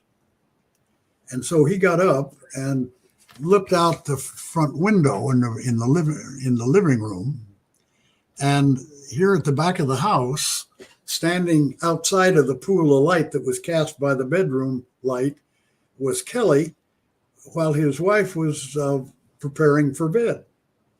And he shouted, "Get out of there, you son of a bitch," and went running out and chased him across that vacant lot, and he realized it was his minister, Kelly, and he ran to the house, his own house at the Presbyterian Church. And that had been a week or two before the murder, and he had also been suspect in other communities. But Kelly decided, he said he couldn't sleep. And the way he tells the story in his confession was that he was working on a sermon called Slay Utterly, which is in the Bible. And it was like a windmill in his head. He said he had this sound in his head. And so he left the house and he was walking down the middle of the street. And he saw a light in the northwest corner of the room, and he could see 2 children getting ready for bed. And just then the Lord's voice came to him and said, "Suffer the little children to come unto me." And I raised my hand and said, "Yea, Lord, thy servant heareth." And I was in a trance. I was being led by something I didn't understand. And I went into the backyard, and there the Lord provided. There was the axe. I picked it up, and I set myself back into I let myself into the house, and I didn't know what I was doing, but the voice came and said, "Come up higher." And I went up the stairs, and I thought I was climbing Jacob's ladder. And when I got up in the room there, the adults, I killed the 2 adults, and then I went into the south room, and the voice came and said, "More to be done," and I killed those people. And they said, then I was tired. I was sending them somewhere. I didn't know where, but I knew it was a better place. And I went downstairs. I wanted to sleep, but the Lord's voice came, "Still more to be done." And I went into that back room and killed the parents, or the visiting girls. Mm-hmm. And he said, then I stayed in the house until the sun just cracked the horizon, and then I left and got on a train and went back home. Now, he gave that confession in 1917, 5 years after the murder. He was not suspected the day of the murder. He got up on Monday morning and somehow he got to the station, whether he came from the murder house. He had to go by the parsonage to get his grip and take it. And he got to the railroad station and left on the 519 train that goes west, number 5, and went through Red Oak, got to Hastings Junction. There he got off the train. And again, the case against Kelly, nobody knew this at that time, but it was introduced in the trial that took place in 1917. He said he got on the train. As he came down the aisle of the car, that had wicker seats. I've been on a train once that had wicker seats. They were, wow. Yeah, it's a very old train, very old. Wow. But that's neither here nor there, but it just popped in my head. As he walked down the aisle, here were 2 of his parishioners in his church. And he put his hand on the seat behind them. And he was agitated and excited. And he said, the worst thing in the history of the world happened last night in Villisca. A whole family was wiped out. And he talked about the murder. The killer was disturbed and went out on the porch because somebody walked by. He said he had heard the thud of the axe and things like that. And they didn't say anything. I mean, they didn't make because see, he left at 5:19 in the morning. That's established with tickets and all of that. And the murder was discovered at 8:30 or so. And he talked to the Simmons, the husband and wife, on the train at about 7:30. So he had early knowledge of the event. If the Simmons were, say, if they had the dates right and things like that. And that's what the trial revolved around, how accurate their memories were as to what day it was, because he went every 2 weeks. And if it were 2 weeks after the murder, wouldn't mean anything to anybody. For that. Right. But nobody knew that at that time. That didn't come out until we were searching for evidence in 1917, and that came out. Anyway, he went to Omaha that fall to the seminary, but he was obsessed with the murder. He wrote letters to everybody, the county attorney, the state attorney general, the Burns Detective Agency, the Hayes Detective Agency, the O'Leary Detective Agency, on and on. He wrote to Hank Horton and he didn't write to the governor, but I guess the attorney general, state attorney general. And he talked about the murder, voluminous letters, 3, 4, 5-page letters, typewritten. He was a typewriting fool. He could type many words a minute. He did court reporting. He worked as a court reporter a time or two in his life to supplement his salaries. But the police then started a quiet investigation because the letters were full of details about the murder, things like that. And they wondered how he knew this. And they checked and found he had been in Villisca. That part was true. They found he had left at 5:19 in the morning, all of that. And in the fall of 1913, they found evidence that he had sent a bloody shirt to a laundry in Council Bluffs the week of the murder. The way the shirts in Macedonia worked, our Billy Miller, who caught him peeking in his window, had a hamper in the drugstore, and your Sunday shirt, the men would bring in the shirt without a collar and throw it into the hamper or wrapped up in a bag with their name on it. And Billy would then put it on the train. They would go to the Bluff City laundry. It would be laundered, clean, wrapped up, sent back. And then people would pick it up. On that day, the only time Billy ever got one, here came a package. It just said, "will be claimed." didn't have any identification who was going to claim it. And of course, money's involved. The who claims it has to pay for it, and then Billy sends the money to the laundry and so on. And so he was curious. He unwrapped it, and it was a shirt, and it was it had been cleaned, but it still had bloodstains on it. And so he wrapped it up and put it back in the package, and Kelly picked it up. Oh.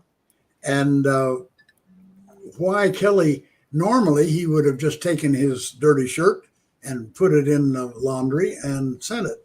But this one had been taken directly to the laundry by Kelly himself and pushed through the drop slot with a notice to send to Macedonia. And that was the second part of the evidence.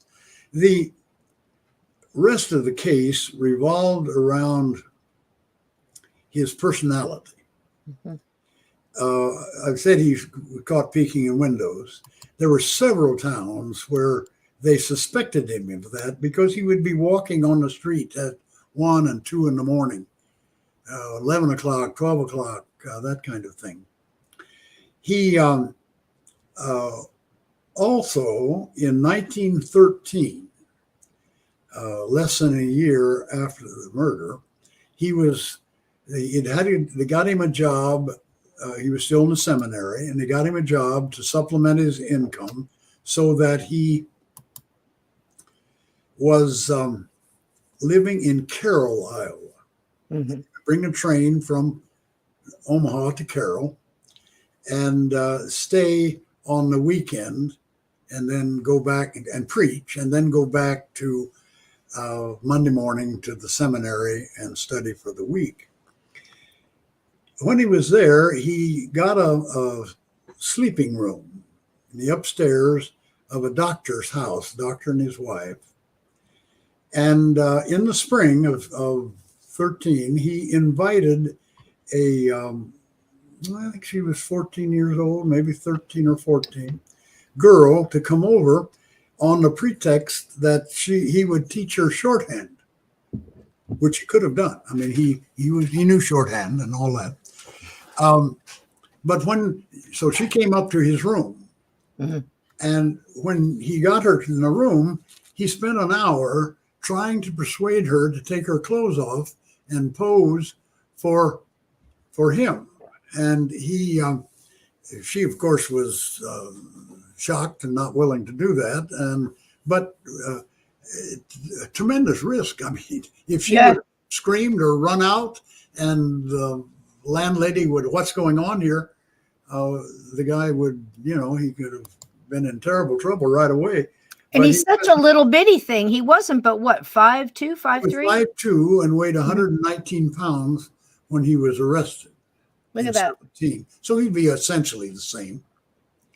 A lot of people have said to me, and I go on this library tour around Iowa, and a lot of people have said, well, how could a man that small kill these people? How could he do that? And I say, good heavens, we're from Iowa. Look at our 125-pound wrestlers. You think they couldn't swing that axe and kill somebody?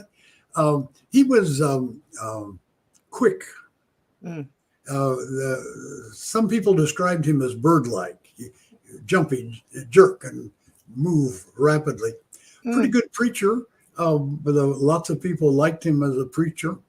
He was from the pulpit. He would get excited, and a spray of spittle would come out of his mouth. Oh, wow! And people would tend to leave the front part open because they didn't want to be touching. That's funny. He got in trouble for some ads in the paper too, didn't he? Yes, that's the next thing I want to get to. Go right ahead. He had another girl too in Carroll that he proposed the same thing. And an interesting thing, he showed them a collection. He had a collection of pornography, really, in which he claimed that now look, people pose like this. This is not unusual. There's nothing wrong with this. And he used Bible quotations to try to bolster the idea that it wouldn't hurt. We'll put you in a gown that you can swirl and things like that. And then later that same year, 1913, he got kicked out of the seminary. Oh, there it is. September Morn, isn't it? September Morn. I did that. I did it because every interview he's ever been on, he goes, "Does September Morn mean anything to you?" I'm like, I got to look at the picture. Yeah. And I had it right there for Ed. There we go. Well, that's essentially saloon art, but it made quite a splash in 1900 or so when it came out. We could look it up and you'd know when it was published. And it sold prints, and he had a print of that. Mm-hmm. That was specifically mentioned that he had a print of September. And just to think that sometimes he'd show this picture to try to convince girls. That's what he did. Come out of their clothes. That's what he did with the girl, mm-hmm. And the girl said he had a collection, a group of pictures, some of which were photographs and some of which were drawings. Mm-hmm. And I don't know how salacious they got, but they had. Anyway, he got kicked out of the seminary in the fall of 13. And that was because he was having trouble with his money. He couldn't manage money very well. And he was leaving debts around town, and they thought it reflected badly on the seminary. So he was let go. He got a job preaching. Now he went back to the Methodist. Might not pay well, but they pay something. And he got a job in Winter, South Dakota. He got there late in the fall, maybe November. I don't know the exact date. And there's one really fascinating story. He hadn't been there very long, and it was in December, and there was a blizzard came in, as it only can in South Dakota, North Dakota. And there was a family living at the edge of town. The husband and wife, the wife was 8 months pregnant. And all of a sudden, a knock on the door. It was dark. It was 7, 8 o'clock at night. And they opened the door, and here's Kelly standing in the doorway, wrapped up, completely enclosed in a fur coat. And he bustles in and sits down, put his feet up on the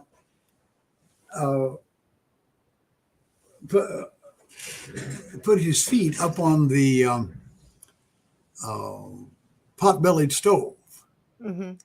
And they thought he was coming. They were in his church, and they thought he was coming to talk about the church and, a call from the minister. But all of a sudden, they said it was like a switch went on. He just no longer was he the same person. They weren't in the room. He went into a soliloquy about the Villisca murder. Oh. And he told them about the murder and that he had been a detective at Scotland Yard and he knew who the killer was. And the killer had made a mistake when he sent a bloody shirt to the laundry, and he was going to get caught because of that. And then he said, but we ought to be forgiving of the killer because every once in a while he is caught in some kind of a uncontrollable passion, and he kills a whole family, wipes out a whole family. Well, wow. By this time they were frightened because of his appearance and everything. And so the husband interrupted and said, I think you should leave because of my wife. Mm-hmm. They were afraid the baby would be marked. In those days, there was that feeling that if something traumatic happened to the mother while the child was in the body, it would deform, mentally damage the child. And so they wanted him to leave. And they said he snapped back to reality, thanked them for being part of the church, and went out into the storm and was gone. And he told essentially the same story to an attorney downtown in conversation in the town of Winter. So he was telling that story at that time. He also sent an ad. This is what you were asking about. He sent an ad to the Omaha World Herald asking for a girl stenographer, typewriter, and they were to do work for a high-class publication in the East. Spare time work can be done at home, some with the employer, and so on. And he got a young woman from Council Bluffs, answered the ad. And he wrote right back, same day, in which he said, "You sound fine, but there is one condition.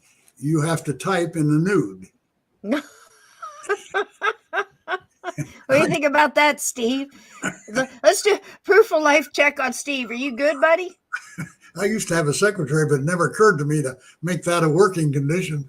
Yeah, I'm having a hay fever, and the ragweed is killing me I here. can see you're suffering, honey. Hang in there. If you got to go, you go. You okay? Yeah, I'm good. I'm enjoying this. Well, Thank you, Doc. So anyway, she took it to her pastor, who took it to the local police, who took it to the postal service. And a postal inspector and a deputy sheriff, Pottawatomie County, they got to, and the two of them wrote a dummy response, a bogus letter, claiming to be the woman that he had contacted, answered his letter. And they then, he got that letter and thought he was sending it to her. And he instead was sending it to the police. Right. And they basically said, "Well, tell me more. This sounds interesting." And he got progressively more salacious until finally I think there were 7 letters exchanged. And then he was arrested for sending obscene material through the mail. There you go. He then was sent to a federal jail, or I think it was just Sioux Falls jail before the trial. And he had a terrible time. Under the pressure of being in prison, he became psychotic. He was put in the drunk tank. You know, there were several in a larger cell at first, and he was little, and it was great fun to tease him, and he would goose him, and he would scream and run up the wall. But it was interesting how he responded. He tried to deflect them. He was afraid they would hurt him. He tried to deflect them by slipping into a homosexual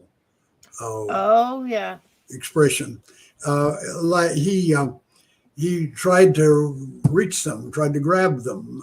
He offered to suck them off, as he said.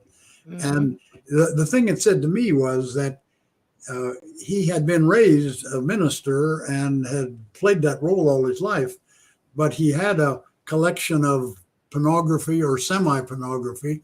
He was looking for these sexual outlets, and he knew the jargon. He knew the language. He was able to present himself as a homosexual in this dire situation. Anyway, he was convicted of sending the material, but rather than sending him to Leavenworth, he was sent to the National Mental Hospital. They had a sanity hearing and ruled that he was insane.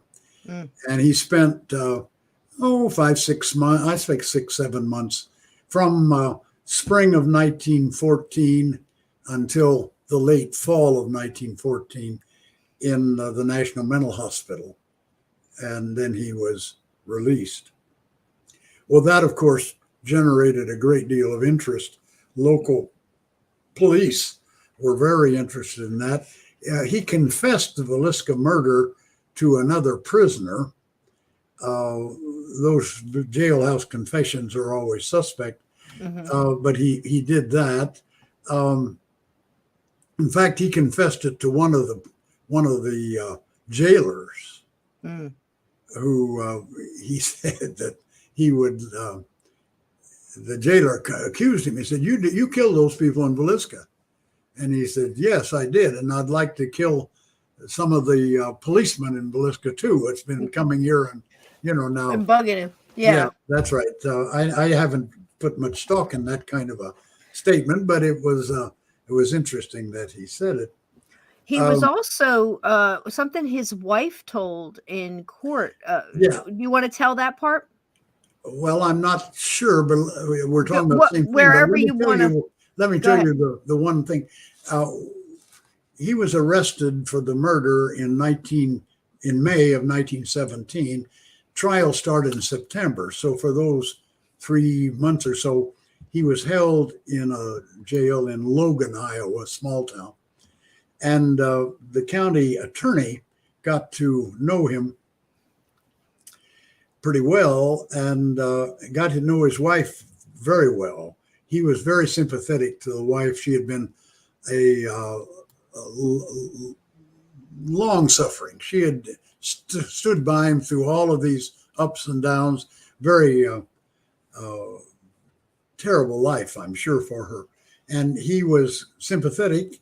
And they were talking, and she volunteered that the marriage had never been consummated because he was impotent, as that was a factor that was contributed to that.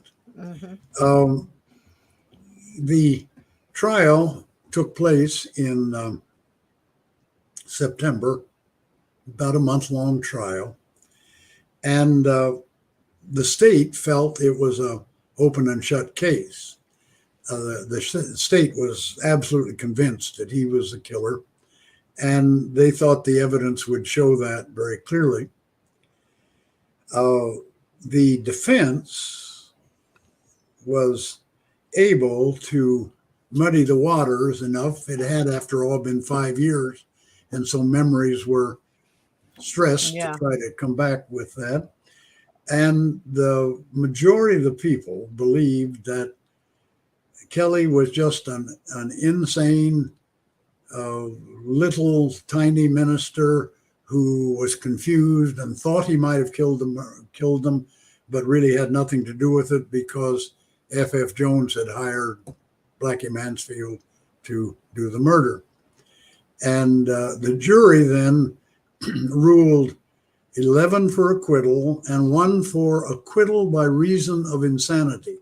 He did the murder, but he was insane and therefore should be acquitted. But that's not a 12-person action, so it was a hung jury. And then they had a retrial, and that lasted only a short time, and he was acquitted. And that ended the case. Partly because the grand juries would not convict F.F. Jones. The petit jury would not convict the only person that the state believed was guilty.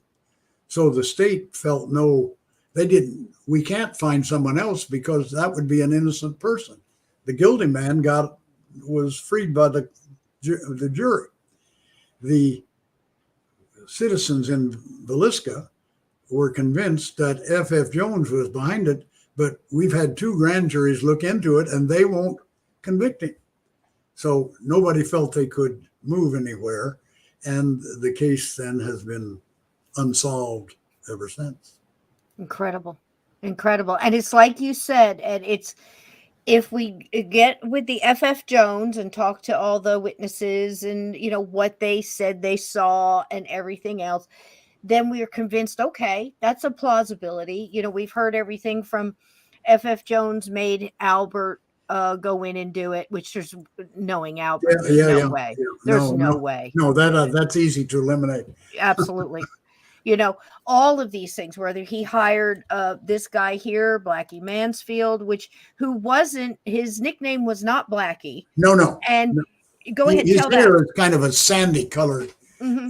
It's not black. And he was Wilkerson picked him out because Mansfield's wife and daughter, mother-in-law and father-in-law were killed by an axe murder in 1914. It's another one. And yeah, that's right. How many? That one has been solved. Mm-hmm. The man was convicted for that. And the other reason that Mansfield could not have done the murder was he was working for the J.J. Greer Provisioning Company as a flunky. When I was a kid, we used to make fun of each other by calling her flunkies. Oh, you're just a flunky. And I thought it was just a slang term, but it's a French word that stands for cook's helper. Not quite a sous chef, I don't suppose, but actually a person that worked with and the provisioning company made food for the track gangs that were building a railroad in Montgomery, Illinois at the time of the murder. And he was on their employee from the 8th of June, just right before the murder, until the 19th of June. And their records show he was working in that location, which is about at least 400 miles from Villisca. And not only that, but they had a particular way of paying people. They didn't just give them cash or something like that. They had a chit that the payroll clerk signed, specified the hours and the times, and then the person receiving it had to sign it as well. And those are in the State Historical Society in Des Moines, at least copies of them. And that's where it showed where he was working, and he has his signature on those payroll chits for each week that he worked there. And then he also got affidavits, sworn affidavits from the owner, J.J. Greer himself, and the person who was working with him, and the payroll clerks that they knew him. He had worked for that company before and left it and came back to it. And so he had a very strong case that proved he was not at the scene of the murder. And he went on. He had an interesting life. He became a labor organizer for the meatpacking union. Good for him. And he stayed with that all his life, died in 1959, which, by the way, was the same year that Kelly died. Wow. Kelly died in a mental hospital, Central Islip, Long Island, Central Islip Mental Hospital. And he died of arteriosclerosis, heart attack, and he was psychotic at the time he died. He was psychotic the time he lived as well. Yeah. Absolutely. He was a nutty little character.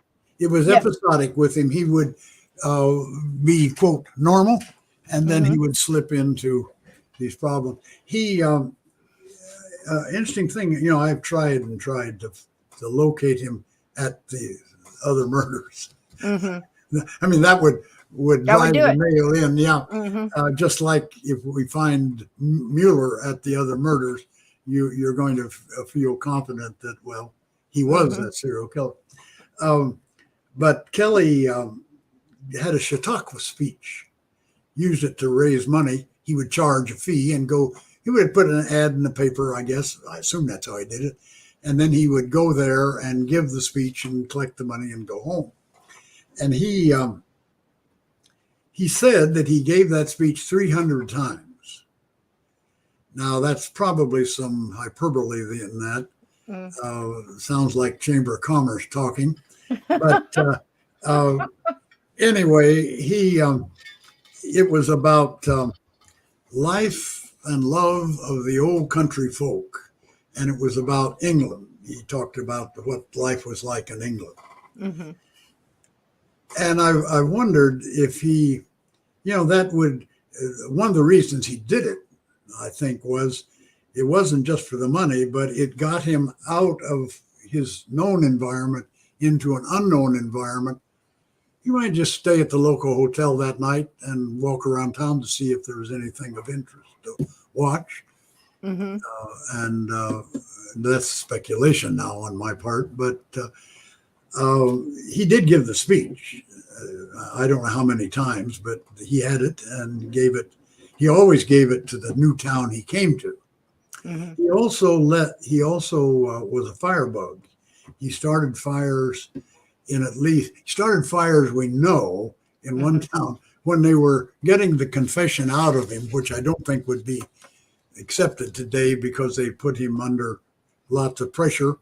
I interviewed one person on the jury, and they said he had an obvious bruise on his face, and they thought that was symbolic of being struck, and that's why he gave that confession. And then they also had when they would grill him for 2 or 3 hours that night, and then they put him back in the cell. And now they had 2 other prisoners who had brought in the same cell in overalls and all. One of them was the editor of the Missouri Valley newspaper, and the other was a deputy sheriff from Pottawatomie County. They were playing the good cop role, and you ought to confess, and they'll go easier on you if you confess. And so poor Kelly was now just on the verge of psychosis. I mean, he was crying, and then he started to confess of the fires that he set in Sutton, Nebraska, which was where he was preaching when just before he was arrested. And the state attorney general who was there trying to get him to confess said, "Oh, forget about the fire. We don't care about. We don't care about the fire. No, arson is nothing compared to murder." Right. And, but he finally did confess. When he was in Sutton was the time when he was paranoid in his life too. He thought people were detectives if they were strangers in town. They were looking at him and after him, and he would hide behind a tree. And when the person came by on the sidewalk, he would step out and grab them by the arm and say, "I couldn't have done it at Villisca. I was too short." Oh my gosh. He was so obsessed with this case. And you wonder if it's part of that psychosis where I know something you don't know. I know something of interest. You might be, just listen to me. Whatever it may be, it's hard to say. I don't know if he talked to everyone he could, and he read everything that was printed about it. Yeah. So that it's very possible that that he just got caught up, confused, and thought that he had done it when he really hadn't done it. I'm not at all sure he's the murderer, but I don't think you should be as dismissive as some people are that he just, right. Like you said, and usually based. You look at the dismissal is usually based on his small stature. Right. And like a lot of people in this chat are saying they chopped wood when they were young. I chopped wood when I was 9 months pregnant. I mean, we had a wood burning stove. You want to be warm, you chop wood. It warms you twice. But so I wouldn't throw it out because of the stature as much as the thing I've thought about is a lot like you have and Steve and I have talked about this too, being the fact that we've done so many on different axe murders from Lizzie Borden to New Orleans, and they all just seem to have a pattern. And this one in Villisca, why that one stood out so much beyond a lot of these other ones, it got no press. There's obviously multiple families killed with axes, but it was the same thing, Ed, in the Lizzie Borden case, where she's actually locked up, waiting trial. And that, a half a block or maybe a block away, a woman was killed the same way during the day, the same thing. And a lot of these cases are shifted too. And Ed and Steve might agree with me on this, is a lot of times, let me tell you something, the way Villisca, when they went around, the townspeople following the the bloodhounds, and going and looking at barns and these small little posses, like multiple people stated, we're looking out the windows, we're seeing people moving a mob, like a school of fish going through with pitchforks and baseball bats and gun, shotguns, whatever. If they had found somebody crouched down in a hay bale corner of a barn or so, guarantee there wouldn't have been much left to put on trial. They would have killed him on the spot. They're right on the spot. Yeah. And this did happen in a lot of cases, because you have transients that are, camping out in the woods. They're going to go for those people first. We know that multiple people heard about the murder and got out of town quick because they knew they were going to be accused or turn themselves in. That's a problem for the man from the train. Yes. I mean, the assumption is made. He was living there. Apparently, I don't have any reason to question any of that. He was living there. The family was murdered, and he left that night on the train. But there are two possible explanations for that. One, the one that they use, that he was a killer and fled. But they also, somewhere in that book, I read, I'm sure, that he would go out drinking sometimes. And if he came home at 11 o'clock or midnight and the whole family was killed, what's he going to say? I mean, he's going to say, if I'm there, I got to go. I can't. Amazing. Well, I'll tell you, so far we've got, Mansfield, we cleared him. Now he's the big deal, because this is the guy that a character we didn't get to bring up tonight, because I've kept it way too long to try to get into this next part. We're not going to do it justice. But this man right here, Mansfield, was of course cleared, but he was the key person that someone else we're going to talk about, I believe probably next Sunday, about why they tried to push this guy. This was supposedly the man that F.F. Jones hired. That's right. To kill the Joe Moore family. And again, we can all look at this today and look back and go, wow, probably not. It doesn't fit. It's overkill. Everything we've said up front. But I think the case, Ed, on F.F. Jones and all of the so-called witnesses and the testimony and what went through is just as important here as the Kelly. Now, in the Kelly case, I don't know if you wrote the blog or not, but again, guys, if I have not mentioned it tonight, Edit, where is the blog that we find? Is that on your that's Villisca book? That's actually on the movie site. Okay. So yeah, I wrote those and sent them. The movie people published those on their site. I don't have a site, really. They have a site. We created a little site, Epperly or VilliscaBook.com, as a mechanism for people ordering the book. To order the book. But That's if you go on this here, one, Villisca movie, they have some older blogs that I have written. Yeah. Well, I think they're wonderful. And in there's one about the Kelly trial, and there's a lot of points brought out. But something that got to me was that his wife, and her name escapes me, she had kind of a half smile on her face throughout the whole trial, where Kelly was sinking down so low in the chair, his ears were even with the arms of the chair. It's one of those big chairs with a big back, and he kept going like this.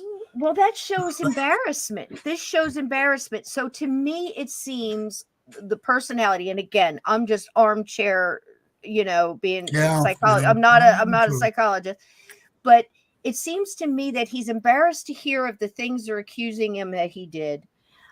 He's also trying very hard to be something he isn't. I'm an artist. I'm working on a high-end job. I know this story. I know details to make you clutch your pearls and, because I know these details. Listen to me.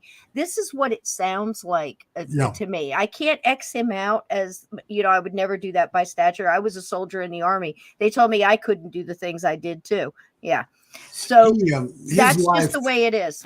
His life after the murder is interesting. Now, I don't have it completely pinned down, but he in 1922 he went to Chester, New Jersey.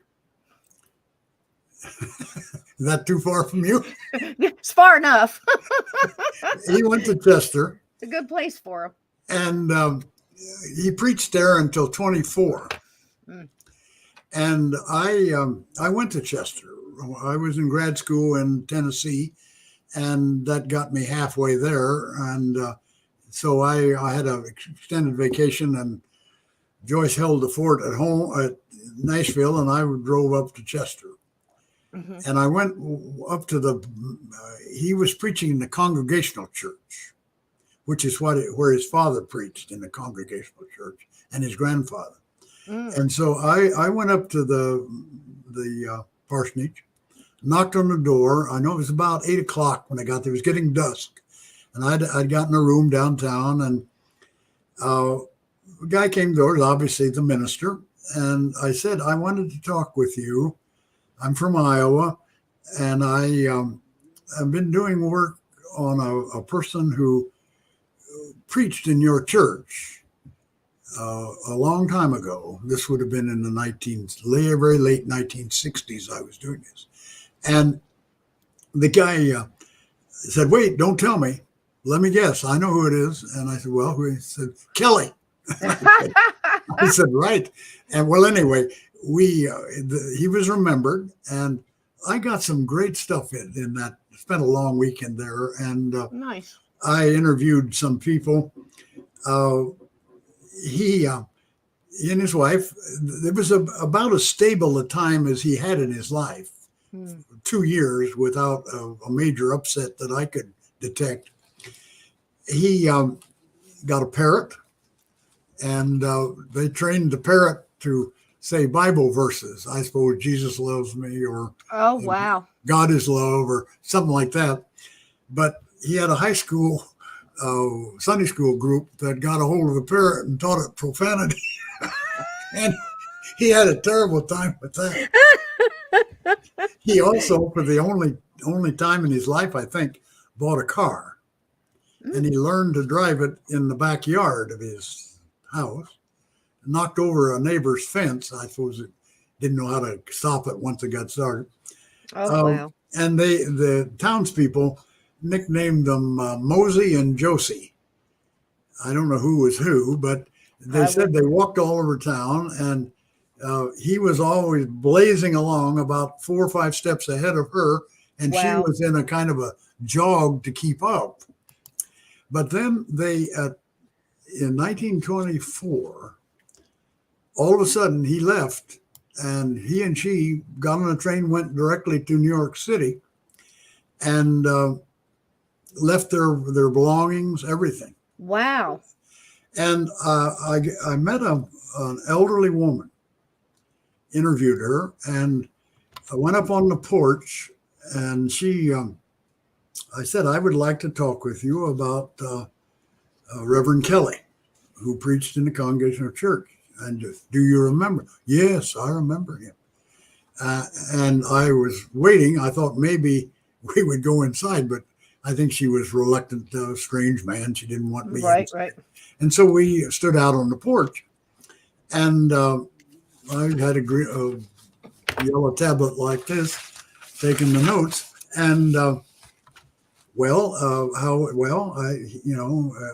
she remembered him and thought he was a good preacher. And I said, well, he left hurriedly.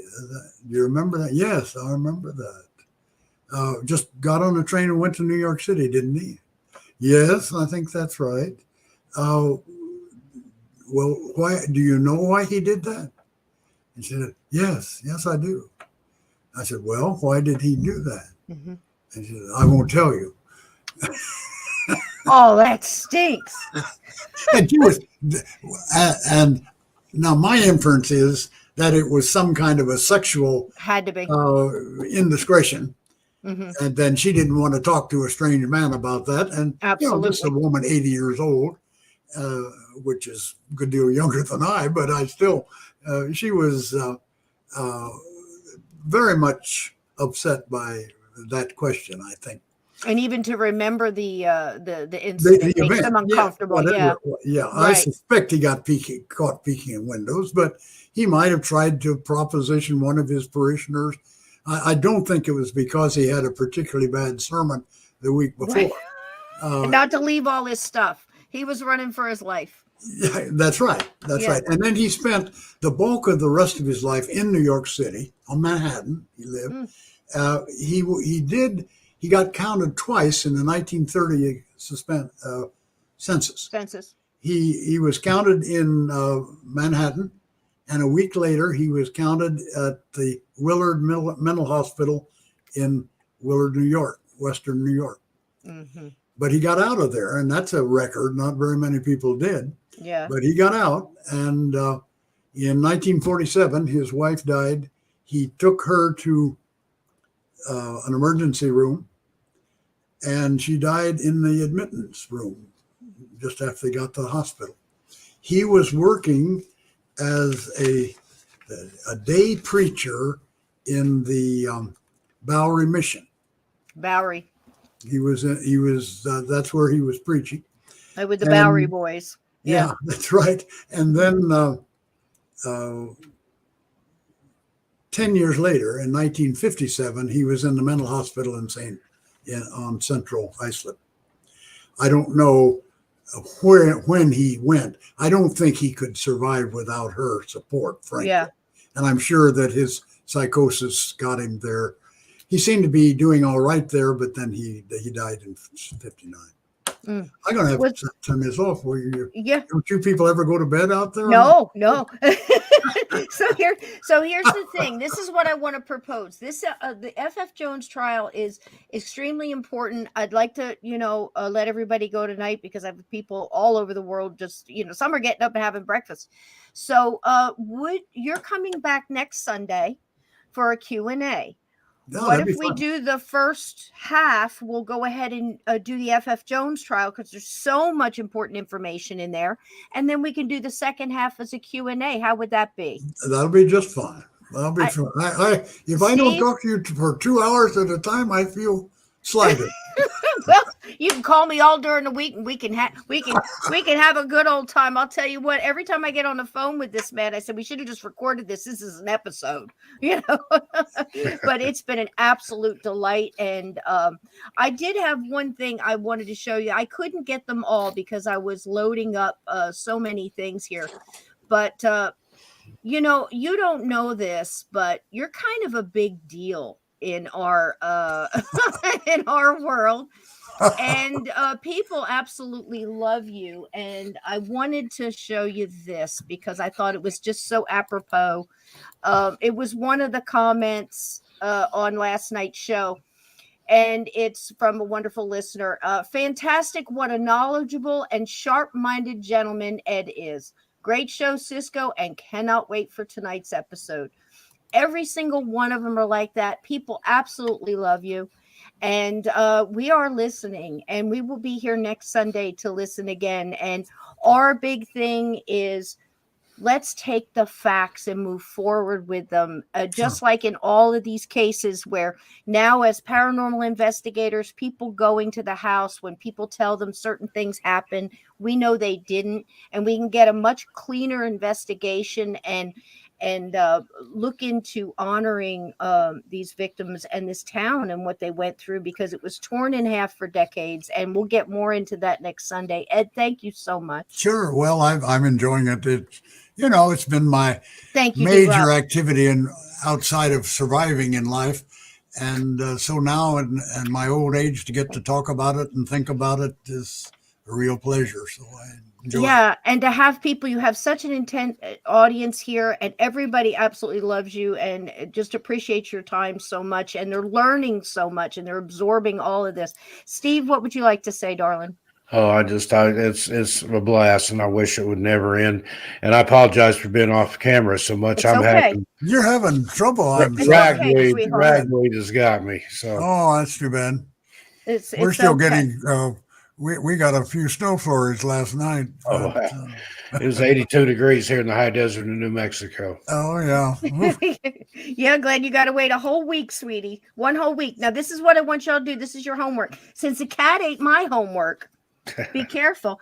Get the movie. Get the book if you want to get the ebook so you can read it this week and come back. Susan Woodcarver's taking down all your questions. This next bit with the F.F. Jones slander trial really unpeels a lot of the things with witnesses and circumstances and things people said they saw and heard. So I think it's important, and then we'll hit all the questions, and I cannot thank you enough. Meanwhile, go to villiscamovie.com and go to villiscabook.com, and let's support Dr. Epperly's 6 decades working on 7 of research and his discernment and the fact that he put this all down for posterity. We can't thank you enough, Dr. Ed. Please go get some rest, and we just love you. Well, like I said, you're a big deal here. That's good. I love to be a big deal. You're a big deal, so you can tell everybody. Good night, sweetheart. Yeah, I'm going to get a sign. I am a big deal. He's a big. We'll get you a T-shirt, hon. Okay. We'll all sign it. We'll see you next week then. See you next Sunday. Same bat channel. Same bat time. Okay. Thank you very much. Isn't he fit? Oh God, I love him so much. I could sit and listen to him for hours. People tell me they could listen to me read the phone book. I feel the same way about him. Thank you so much. He would make it interesting. Thank you so much, so much.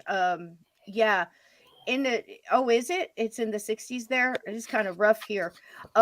Unbelievable. I'm of the mind, Steve, you and I have talked so much in the background. I won't keep you because I know you don't feel well, but we talk so much in the background.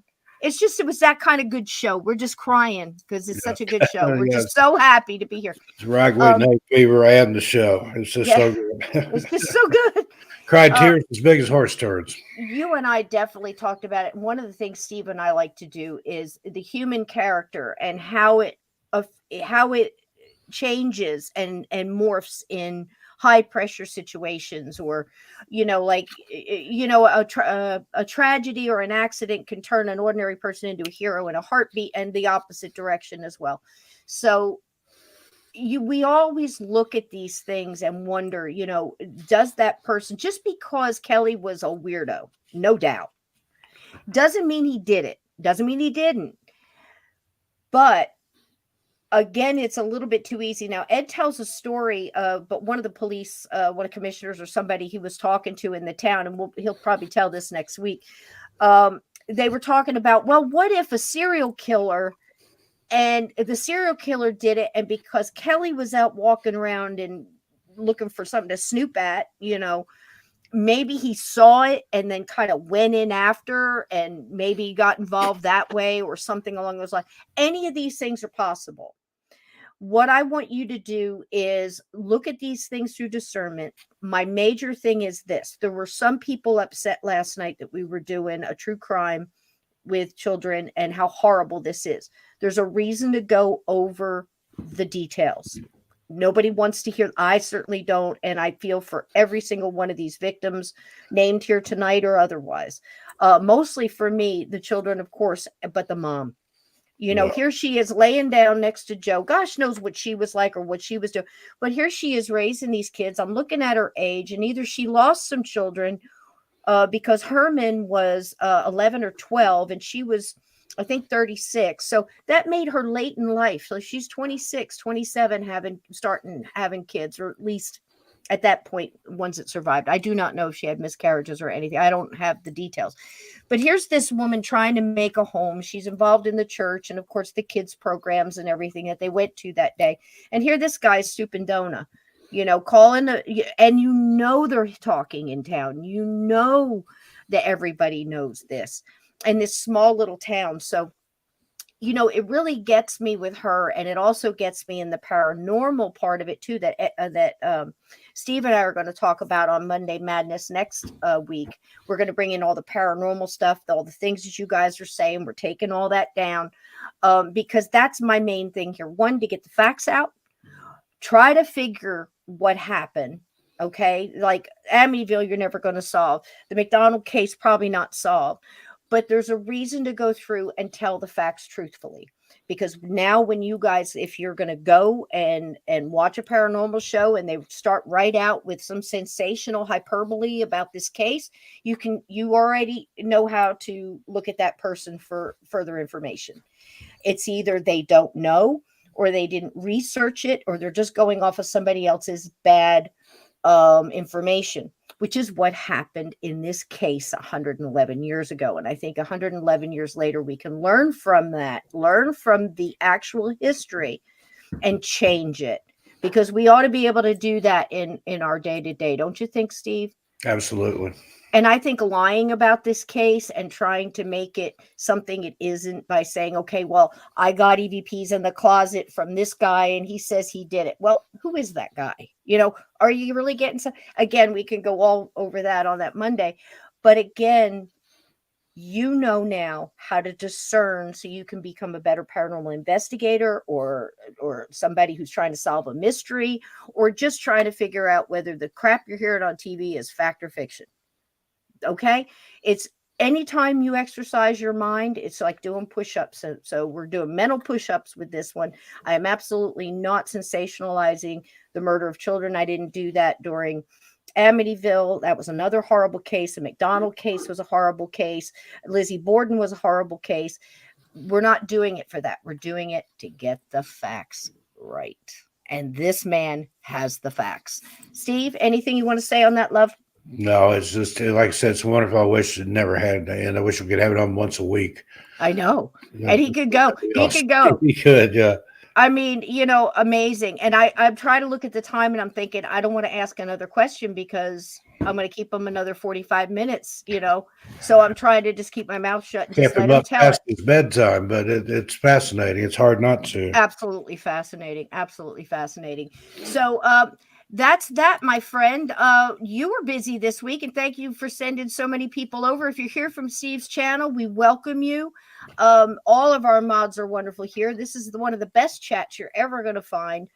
We're here to learn. We're here to love each other, like it is on my channel. If you came here from my premiere, be sure to like, subscribe, and share.